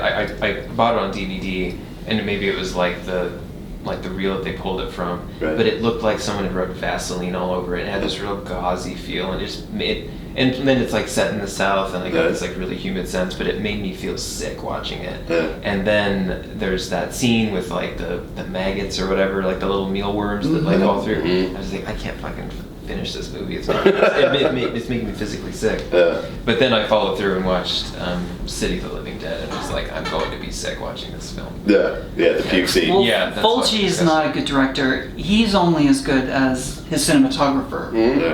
Because his best films are these comic book things. I mean, they're not good movies at all, but they're entertaining, and they're stunning. And I forgot the name of his cinematographer, but he's the key guy there. The guy, because if you follow the cinematographer, it's like the films where he wasn't really a part of. What was it? The New York Ripper, right? I don't think it was the same cinematographer as The Beyond and Gates of Hell, or whatever. Love Gates of Hell. Did he also did Zombie? What was he did a sorcery flick. Yes. Yeah. Sword. I think it was called The Sword and Sorcerer. No, Sword and the Sorcerer is a great movie. Yeah. Which one did he I do? forget. His Sword and With Sorcerer Conqueror. movie's not so great. It has that, oh man, I reviewed it once when it came out on video. It's, oh man, I don't remember the title. It's weird. I know exactly what you're talking about, and because there's like terrible. a weird smoke screen in front of the entire movie, and it's just... And it's really cheap. Yeah. I mean, there are no sets. You know, Yeah. there's like a cave, but they're all outside. It's really bad. there's They like have no that. money. They used this one angle on Conquest. Conquest, that's exactly it, yes. There's great this name. one angle, though, on a castle that they probably use in 7 or 8 different scenes trying to convey Oh, yeah. that it's like a different castle every Right. time. It's just like, this is not working, man. I know the shape of that window. It would always fuck me up because like the first Fulci movie I saw was Zombie, and then Gates of Hell, and then Seven Doors of Death, and later The Beyond, which is my favorite of his. But you know, on the VHS tapes that I saw, they're always cropped. And I'm like, why in the fuck does he have like always the close up of the bridge of someone's nose on there? Oh, because Right. you're not getting the full Right. frame. Okay, And so I'm that's like, funny. I'd be watching these tapes. I'm like, what the fuck is going on? They were terrible. They Yeah. were not good. They were not accurate reproductions, that's for sure, of the actual. But then, like, I was so happy, like, you know, years later when you could get a hold of like an uncut widescreen Right. DVD, and it's like, oh, Yeah. now that makes sense. Now that I'm That was like a thinking back, movie. like, Yeah. your That doesn't animosity look like towards piece of video crap, stores is but- completely justified. Like, it just ruined movies for a while.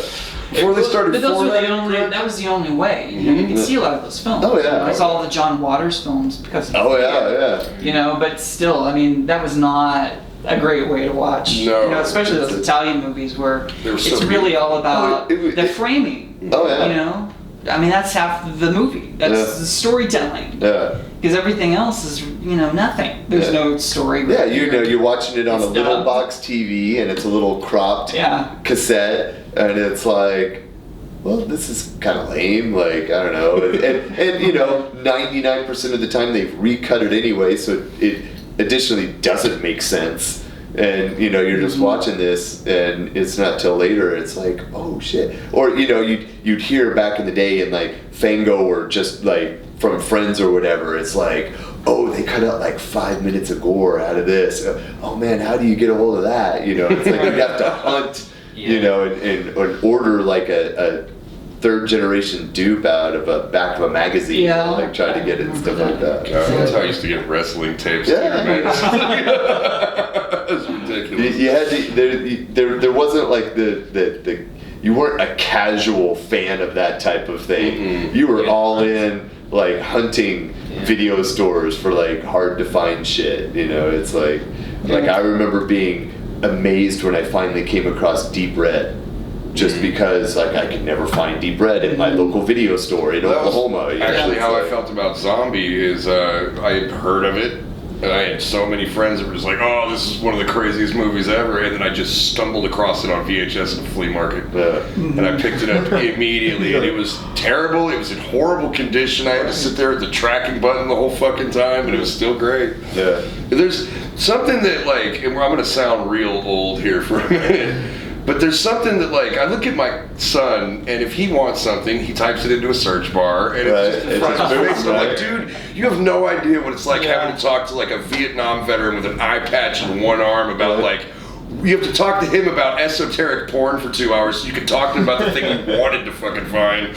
It's very strange, like, really weird social interactions with Or very just to odd like people. desperately for years want to see something and not be able to. Uh-huh. You know, it's like But just that was the- part of the fun of But it. that is Yeah, part of it. And then, you know, 70% of the time it was like, oh, Yeah. It's why this it's is shit, the yeah. thing that I wanted to see. Yeah, It's no, why I it would, collected comics. and it might have been higher than that. Like the vast majority of the time, you were disappointed and you were hyped. But every once in a while, you get that sweet spot where something lived up or exceeded your expectation, and you just be like, "What?" Oh, absolutely. You know, it would make it all worthwhile. Like you had to be like a treasure hunter. You know, it's like you'd be willing to put up with any number of shitty movies that you're just watching desperately for like one cool scene, and you're like, or maybe it might have that one cool scene, and then every once in a while you find that gem that's just like, yes. You know what's funny is I had this happen recently where and it was at Frightmare, but I told you I picked up a bootleg DVD of Deadbeat by Dawn, which I saw once at a film festival like 8 years ago, and it stuck with me. And what sucked is I had to go interview somebody, so I had to leave like before the end of the film, so I never got to finish it. And like, I don't even think I made it all the way in the door before I was unwrapping that thing and sticking it in the DVD player. And I was so excited, you know what I mean? It's garbage. The whole movie sucks ass. I've seen that. It's like if The Warriors was written by Heroin. It's just not a very good flick, but I loved it. It was really, I don't know, but it was the fact that I had wanted to see it for so many years and then stumbled across this thing that's not even supposed to exist. Because I don't think they ever released it for like, in any kind of retail capacity. It was like you either saw it at a film festival or you saw it on a streaming service, like some weird random streaming service somewhere, and I actually stumbled across a physical copy of this garbage movie. I'm assuming you've seen like The Warriors. Oh yeah. Yeah. I saw that I saw The Warriors with The Incredible Melting Man. Dude, oh shit. I finally got to see the whole thing. Warriors My dad, is amazing, we by went the way. to a grindhouse in downtown Oklahoma City, and we saw Perfect. The Incredible Melting Man. The theater was empty, and then The Warriors started, and then suddenly That place the filled theater was up. packed, and people were standing up and cheering. Anyway, that's my story. How was it? I bet there That's were dudes awesome. there dressed like baseball furies and shit. Right. You know it.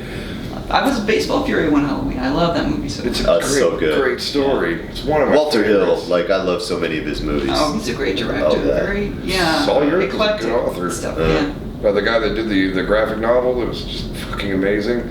It's just, I don't know, man, everything about that. But Deadbeat by Dawn is essentially like, it's that same like bleak 70s New York landscape back when New York was scary as fuck. And it's all about like, roving street gangs of youths and it's just like this really standard story about like guy has girl, rival gang kills girl, guy kills rival gang, but it was just so nasty. Yeah. Like they did a really good job of just conveying just like what human shit everybody was and like how disgusting New York was in Yeah, the so 70s. grimy. Yeah. Kind of like Combat Shock. Did you ever see Combat Yes, Shock? a lot like that actually.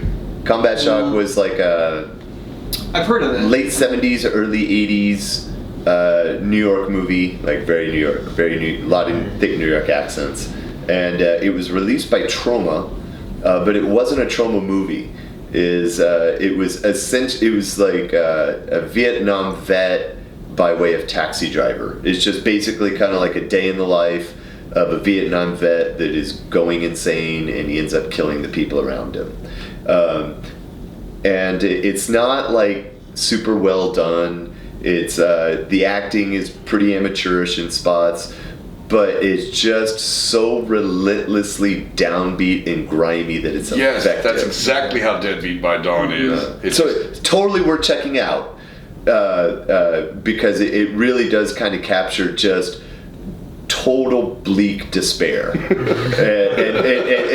it starts from there and then it ends with a guy putting a baby in the oven and blowing his brains out. damn. Okay, well that sounds like something I would probably. Yeah. And that's the arc. It's like That's a hell of a way to end a movie. start I mean, bad and then go straight to hell and boom. There, like, It's like, what's the worst thing? We should Yeah. put that in the movie. So So let's talk a little bit more about Yes. the movie. You guys are essentially in post-production, but what's the outlook? What are the plans that you got going forward to wrap it up, and then what are the plans for it? Well, that's a good question because Well, right now we're thinking about the audio stuff. right, primarily. we're focused on the audio. Sure. I'm working.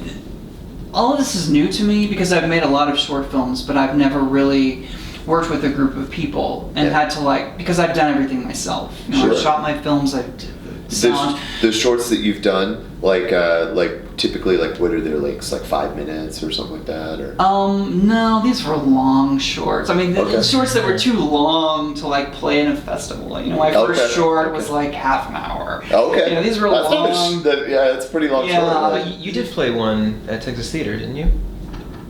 Right. Yeah, and that was like 15 minutes. Yeah. That was the shortest one that I've done. Okay. Like 15 minutes. Very cool. But and that's it won an the award. I feel like someone should say it. That's Right. right. Yeah, He's an absolutely. award-winning director. Right. Award-winning. Yeah. That is the magic time, 15 minutes for For the short film contest. And right. Any longer than that, they're probably not going to show your film. And Right. it shouldn't be any longer than that. If it's a short film festival, no one wants to sit through a half-hour movie. Right. Or Right. anything longer than that. So you basically either get up to 15 minutes or just make a movie. Like it's kind of Yeah, like just go for Right. it. yeah, Well, right. You're gonna get one or the other if it's gonna be shown at like a festival or something like that. That is my advice. Yeah. To anyone who wants to get some festival play from a movie, don't make a little epic. Yeah. Make a short little thing. Right. But what were we talking about?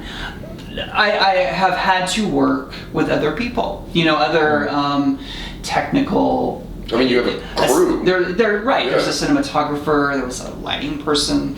How and how big was your crew at the biggest for this movie? oh no, it was still very small. Maybe 5 people. There was a lighting person. That's and an big. Andy, That's a band. sound. You got a band on set, Yeah. so Yeah. Yeah, most you had lighting, me, Daniel, the cinematographer, and then maybe 1 to 2 just helpers. Right. Maybe. Yeah. That would be a big right. So it was small, but still, I had to delegate. I was about to say you're not used It was to a doing leap it, of yeah. faith.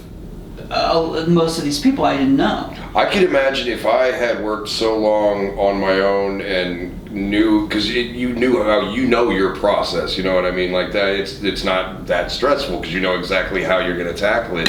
When you start getting other people in, I mean, you're dealing with different personalities, you're dealing with different levels Right. of ego, you're dealing with scheduling. I mean, shit, there's so many logistic things Right. as well as personality things, and I mean that can be daunting. And you're in charge, so you're the one that's got to like rein that dog and pony show in, man. It was really well. I guess it wasn't strange, but I've worked on a lot of films, and the vibe was really mellow. Everyone was so dedicated to the film. I mean, they really were. Yeah. That's awesome. There were no arguments. Nobody had an argument.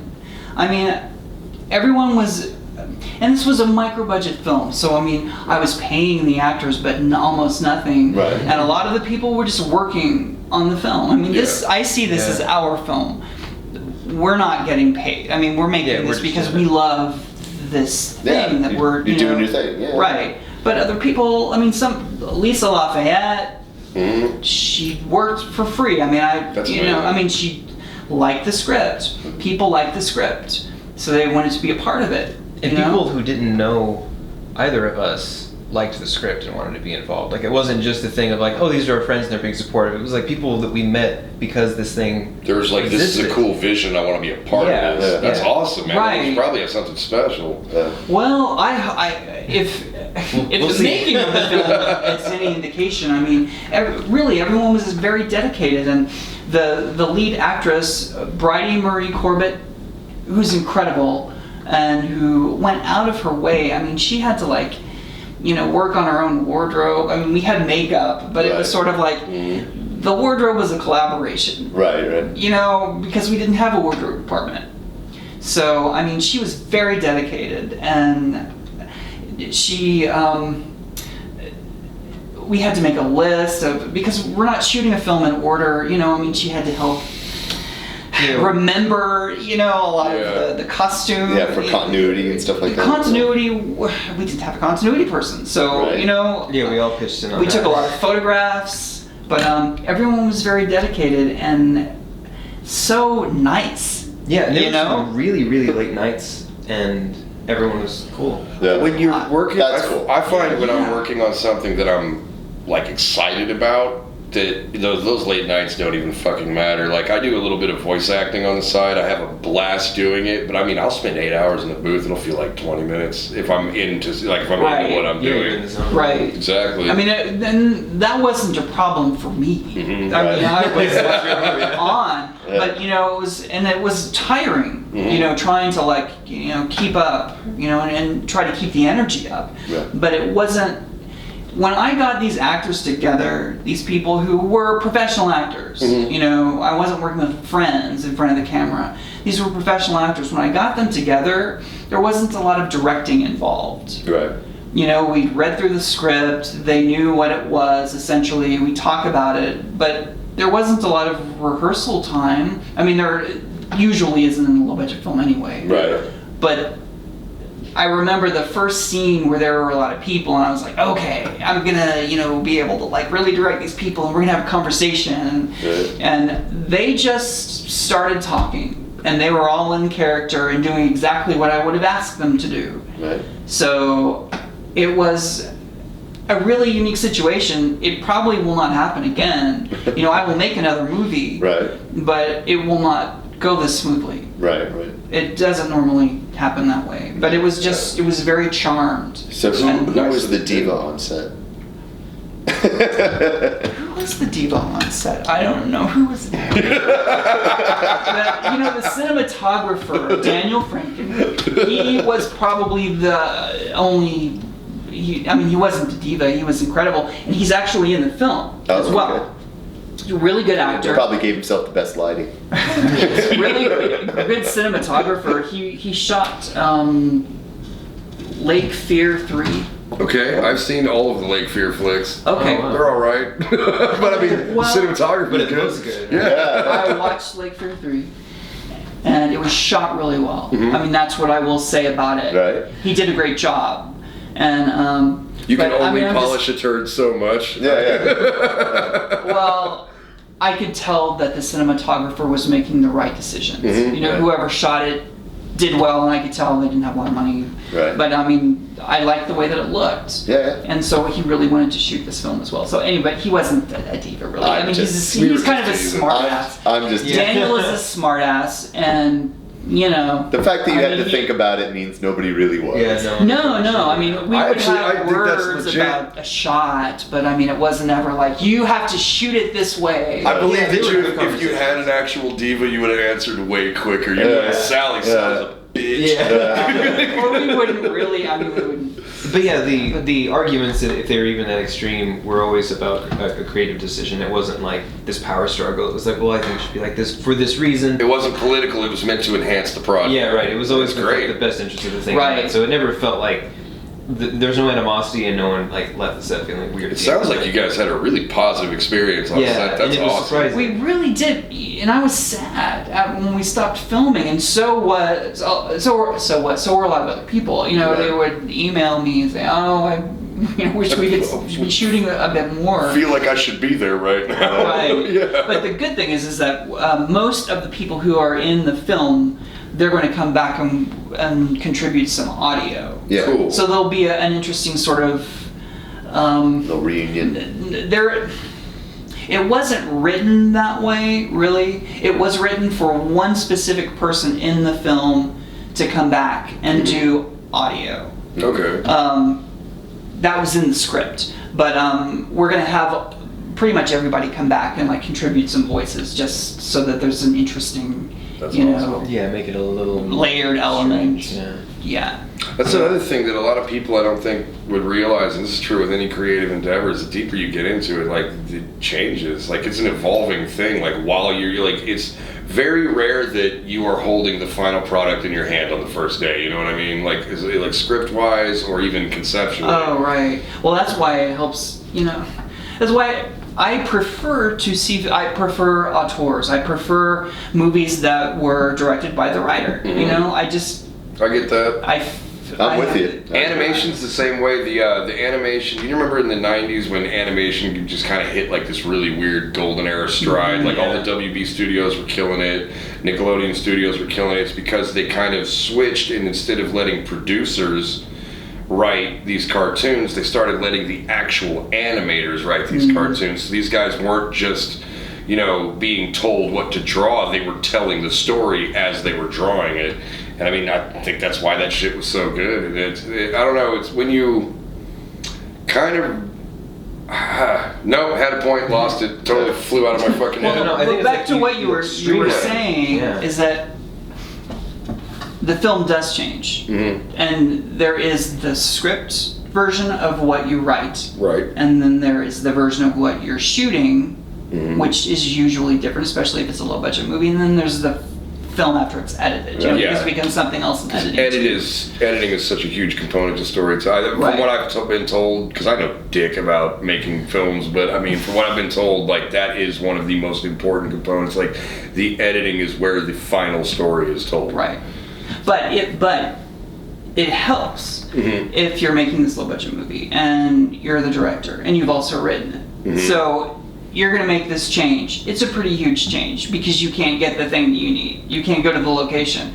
But because I've written it, I know that this change that we've made, we can make it pure. We can make it work. And it's sort of an organic thing. It's like, okay, let's just do this. We'll make this change, and we can change this line because I know what the story is. It's not like the director coming in independent of the writer or having a writer come in and say, look, we need this scene, we need this new scene. You've got to write this because we have this change. We're going to shoot it in a swimming pool because focus groups say that swimming pools are big. Right. So it's just a shortcut if you are the writer and the director because you can make a decision that is not detrimental to the story, that doesn't change things. Well, because you know that, which detail can be changed without losing the point you were trying to make. Right. And which details can be even expanded upon to better drive home something that may be lacking in another area because of whatever logistical thing, like you said, like you couldn't shoot on that location. You're like, okay, well, there's a way to convey the same point that I was trying to in a completely different way. I mean, that's great. Exactly. And I think, you're basically, what you're saying is you just streamline the process completely. Right. And everyone was really cool about it. That's awesome. Anything we threw at Variety, it's like, okay, well now you're not doing this. You're doing something else completely. How's that? What do you want to talk about it? Should we talk about your character? She was, on it. So it was just a really positive experience. So I hope that the film, looks half as good as, the one in my head that we've, shot so far. So I'm actually pretty confident, just because based solely on the fact that you guys had such a positive experience. I think it's probably going to be pretty good. I have a practical question. Where did you get backing for the movie? Because I've shot all these short films, I have my own production company. I call it my production company because I own film equipment. Right. Okay. So that counts. It's Lampkin Lane Productions. Those are all my short films. So I wrote the script because I knew that I could shoot it myself, and I was just going to fund it myself. Okay. But that would have been a very different film, I think, because it kind of evolved as I was pre-production. It kind of evolved, and I got another producer on it, Lloyd Cryer. He liked the script, and he was like, I want to help you in some way. So he got us Udo Kier, who contributes the voiceover at the beginning. Nice. And he helped us acquire a cool special effects outfit. Pink Mist did the special effect. They're a local. I know who they are. So cool. Yeah. So cool.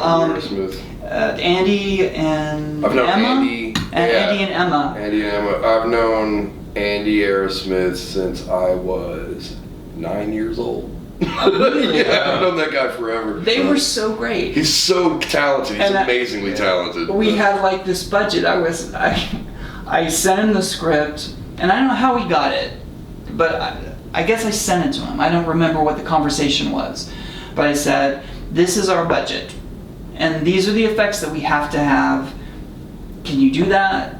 And he mulled it over, and he was like, "We really like your script. We'll go ahead and do it. We'll just do it for that amount of money." That's awesome, man. You must have mean, a killer script.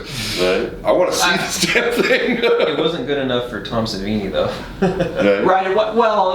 Tom What Savini- was? Yes, It was good enough for Tom Probably just Savini. not enough money. Yeah, well, no, it was that's good enough the for Tom yeah. Savini. Yeah. Lloyd and I. This is funny. Lloyd and I. We don't know anything about that sort of production. You know, not even a small budget production. We're just making this movie. Tears to stuff, and yeah. And Lloyd has connections, and so he's like, "Well, what do you think? Well, let's talk to Tom Savini." He's like, "Okay." Yeah, Because fuck yeah, of course. Lloyd knows a lot of people. Yeah. So, and he's knows very everybody. generous. I mean, he was really cool helping me with this film, and so I got to talk to Tom Savini. I mean, I met Tom Savini several times from Frightener, and he's a really nice person. But this was like A a meeting. business thing. It was like, Yeah. oh, I'm trading emails with Tom Savini for my movie, and he, read the script, and he was like, okay, well, I can do it for this amount of money, and it was thousands of dollars. Yeah. It was like, Outrageous. 5 or 6 times the budget of the movie, which was funny. You're like, if I pay you, You know, we can't make the movie. and that's him cutting you a deal. Yeah. So it's Oh like, yeah, it was totally. Dude's a legend. Yeah, and when you're doing stuff like this, I mean, money. I don't know how to talk money. I'm not a producer, you Yeah. know, and that's really the last thing I want to talk about. Yeah, No, you you're can not make a it. creative So how much aspect, money yeah. do you think? How much money do you need? You know, how much money? That wasn't a huge conversation with this film because I was very upfront with people. This is micro budget. This Yeah. is what you'll be paid an hour, or you won't be paid at all. You know, Yeah. or you're paid an hour, paid a day. Yeah. And Danny Bliss did the makeup for nice. it, and gave us a great deal because she loved the concept too. I mean, all these people just sort of rallied together. But yeah, the Tom Savini thing was really funny. Yeah, that's just- like $1 million. That's another one of those. That's another one of those Oh, roller skate to Houston moments, though. You know what I mean? You're like, you want to talk to Tom Savini? It's like, fuck yeah, I do. Yeah, I want him to like I want him to know ruin the this chances exists. of me working with him. Like just Right. I mean, I didn't know. I didn't know Yeah. anything about that. How much he'd charge or whatever that would be. It would But be now like, you do. We're having the conversation, and that's cool. Mm-hmm. So he's looking at my script, which is dude, that's awesome. Be Yeah. like, I got turned down by Tom Savini. Score. Yeah, that's But he didn't turn us down. Right, no. It was like $1 million, and it wasn't $1 million. I don't remember how much he said. But You're it was like, I have but it might as well half a box of Totino's pizza rolls Yeah. and these old shoes. and something for you to sign. And something for you to sign. It might Yeah, as right. well You can hit him be. up for an autograph. It's like, as a matter of fact, could you sign this 8x10 gloss? And we never signed the Chainsaw 2 poster, so that will be part of the deal. So, one more time before we wrap up here, the name of the film in its entirety is, It's called 13 Tracks to Frighten Agatha Black. okay, And 13 tracks of that's the Frighten title, Agatha yeah. Black. And you're post-production now, so you probably don't have a release date or anything like that yet. No, I mean, depending on how great it is, and we'll decide after it's made what Right. we want to do with it. But I would like to, at least try for some festival play. I don't know. Oh, yeah, for sure. I don't know. But there are lots of outlets now, for indie movies. I mean, lots of platforms, and I don't know. Best case scenario is that we see it on the big screen at least once. I'm saying if... Would it be possible to like rent the Texas Theater or something like that, or Like streaming? Oh, or even I'm I'm sure. sure they have like independent I know there's the Dallas Film Fest and all that kind of stuff. Oh, right, yeah. I mean, I would It's a- prefer that yeah. somebody see it and go, oh, well, we have to show this. Yeah, yeah, I mean, easy. Take it but straight to we could- Cairns. We Like could a rent out a theater, and that's the least I could do for these people who've worked so hard. I mean, No, that sounds like a really good idea. I mean, I would be interested. I was gonna say, honestly, we'll show it. Yeah. But the festival play is what I'm hopeful for, and Yeah. I don't know. Other than that, I don't know. Is there a best festival, or is there like an ultimate goal of like, oh, if we could just get this, that would be like total validation? Is there like an ultimate goal or anything like that? If it's, I would love for IFC, or that would be to have Like a couple IFC of midnight yeah. showings at the Alamo. Yeah, that'd be something rad. like That's what I mean. Like It's a like- Phantasm so- Oblivion thing, like where something at that you're 4 o'clock legit at the shooting Alamo, for. It's just like, some we wanna kind do of this. some kind of release, that would be cool. But I don't know that would happen. It was possible. Like I said, everybody seems to really like the script. Yeah, I've gotten lucky so far. I don't know. Everything's weird. I just think it's important to have goals. Like for me, like being in a metal band, like I hardcore like life goal is to play the Wacken Festival. That's every metal band in the world. That's our Super Bowl. Like all of us, we want to play Wacken. That's the end goal. I play Wacken tomorrow. I die the next day. I'm fine. Yeah. Well, how do you try? I mean, how do you? There's a lot of hoops to jump through. You have to manage to fly 5 people to Germany with all your gear. And then you also like that's a whole podcast in and of itself. Yeah, it's kind of like Sundance, right? It's like you can submit, but then there's like this whole long submission process, and then they also have like these Battle of the Bands things around the country that who knows how legit they are. Yeah. I didn't realize you could submit to that because I always thought that was just like some promoter. But really, the only way to like legit play it is to be invited to play it. Yeah, right. That's how you get to play the main stage. Right. You got just like Sundance, you know? Right. I mean, and how does that happen? You impress the right person. Yes. Right. Now, who is that person? You've been around, you met Who the fuck knows? Yeah. Right. You know, it's like, if I knew that, I probably wouldn't be here right now. So if you were out there and you were listening to this, I will trade goods and or services to make it to Wacken. Right. Well, before we go to, we brought some samples of the audio Inspirato. Oh, yes. Great! Yeah, and we're gonna put that into the episode. Yeah, we usually do that kind of stuff in post, but that's awesome. I'm glad you did that because I'm really interested to see what you guys like. I think I have a pretty good idea of what you're talking about, but I really, really want to hear it. I'm totally sold on this flick. I really want to watch it. The audio stuff that we did, those pieces that we did with Angie, the actress from RoboCop. Okay. She did a great job. I mean, they sound exactly the way we wanted them to sound. Yeah. I mean, although we are redoing some of them. There's one that has some synth on it. I think maybe that's one of the samples that we brought, one of the demos. It has some synthesizer on it, but it's a soft synth. It's like all digital, and we redid that recently with like real analog Moog synthesizers. Nice. So that's such a difference in sound. Yeah, like, I want to make sure that we're doing that right. And then also when we do the final mix and master, we're going to be processing it through 1/4-inch tape machines. Nice. And but they sound really good. I mean, the stuff you can do with digital is obviously like we could call the demos done, I think. Right. But I won't be able to them. sleep at night until we go the extra mile. And run it through all of the guts of the original stuff. You know? Yeah. Very cool.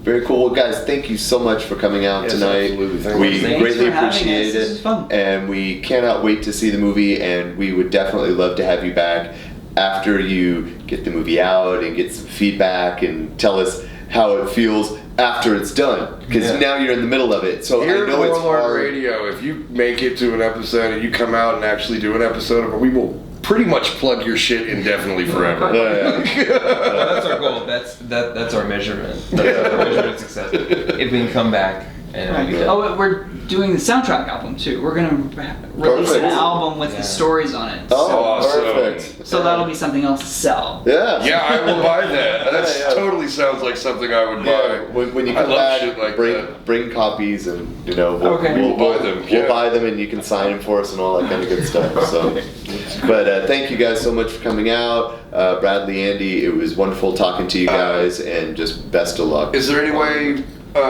like social media wise or anything, that they can follow kind of the progress of everything, or are you kind of keeping it kind of top secret, or? There's a Facebook page. Okay.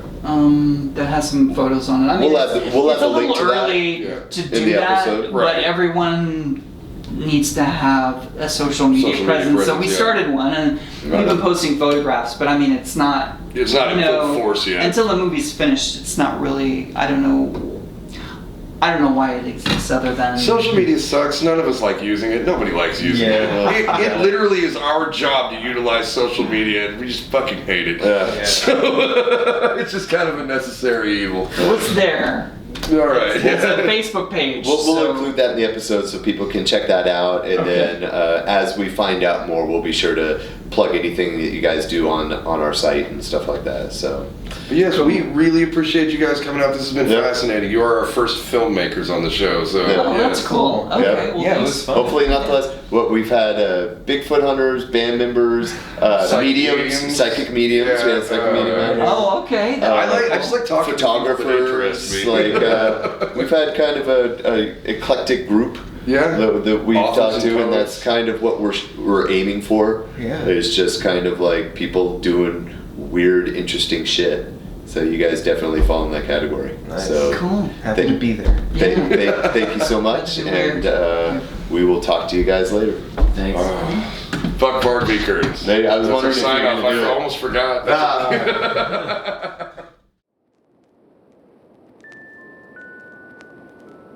Tommy was a rambunctious 8-year-old boy, not unlike other kids his age. Curious, energetic, and not so fond of his little sister, Jill. One cloudy Sunday, he was told by his parents that he could go to the park, but he had to take his sister. Reluctantly, he agreed, but he had no intention of staying with her. "Go ahead and play by yourself. I'm going to hang out with my friends." "But Mom said that you had to keep an eye on me." "Just go on, or I might just make you walk home alone." Tommy and his best friends, Bud and Ron, walked over to the wooded area of the park, throwing rocks at trees and sword fighting with sticks. Just as Bud was about to stab Ron with a long, leafy branch, Tommy stumbled upon a dead redbird. "Hey guys, check this out. Oh, cool, a dead bird." The bird had been mauled by some animal. A wing had been torn off, and one of its eyes was detached from its head. Tommy poked the eye with a stick, then he turned to his friends. "Hey, which one of you is getting poked with bird eye juice?" Tommy spent some time chasing the boys around with the stick, but the allure of the dead bird was too difficult to resist. Before they left, Tommy went back and grabbed the bird's eye. That night, Tommy was sent to bed early as punishment for abandoning his sister at the park. But he didn't mind. He had the bird's eye to keep him occupied. He was fascinated by the small black orb, staring at it in his hand until he fell asleep. That night, he was awakened by a soft, fluttering noise. In the darkness of his room, at the foot of his bed, he could barely make out the silhouette of a small bird. His eyes grew wide at the shadowy figure, but he dare not turn on the light. "It can't be! You aren't real!" The silhouette moved slowly closer to him on the bed, gently ruffling its feathers again. Then, in the silence, Tommy heard an odd, quiet voice. It was coming from the bird. "Tommy, you've been a bad boy." Frozen in fear, Tommy was unable to move. The bird crept closer. "You took my eye. Do you know what happens to little children who take things that don't belong to them? Do you know, Tommy?" Tommy quickly opened his sticky hand and held it out, offering the stolen eye to the bird. "Take it!" "Oh dear, that's not why I've come to you. I am dead, you see, and I no longer need my eyes. I asked you a question, Tommy. Do you know the answer? Or shall I just show you?" Shall I show you?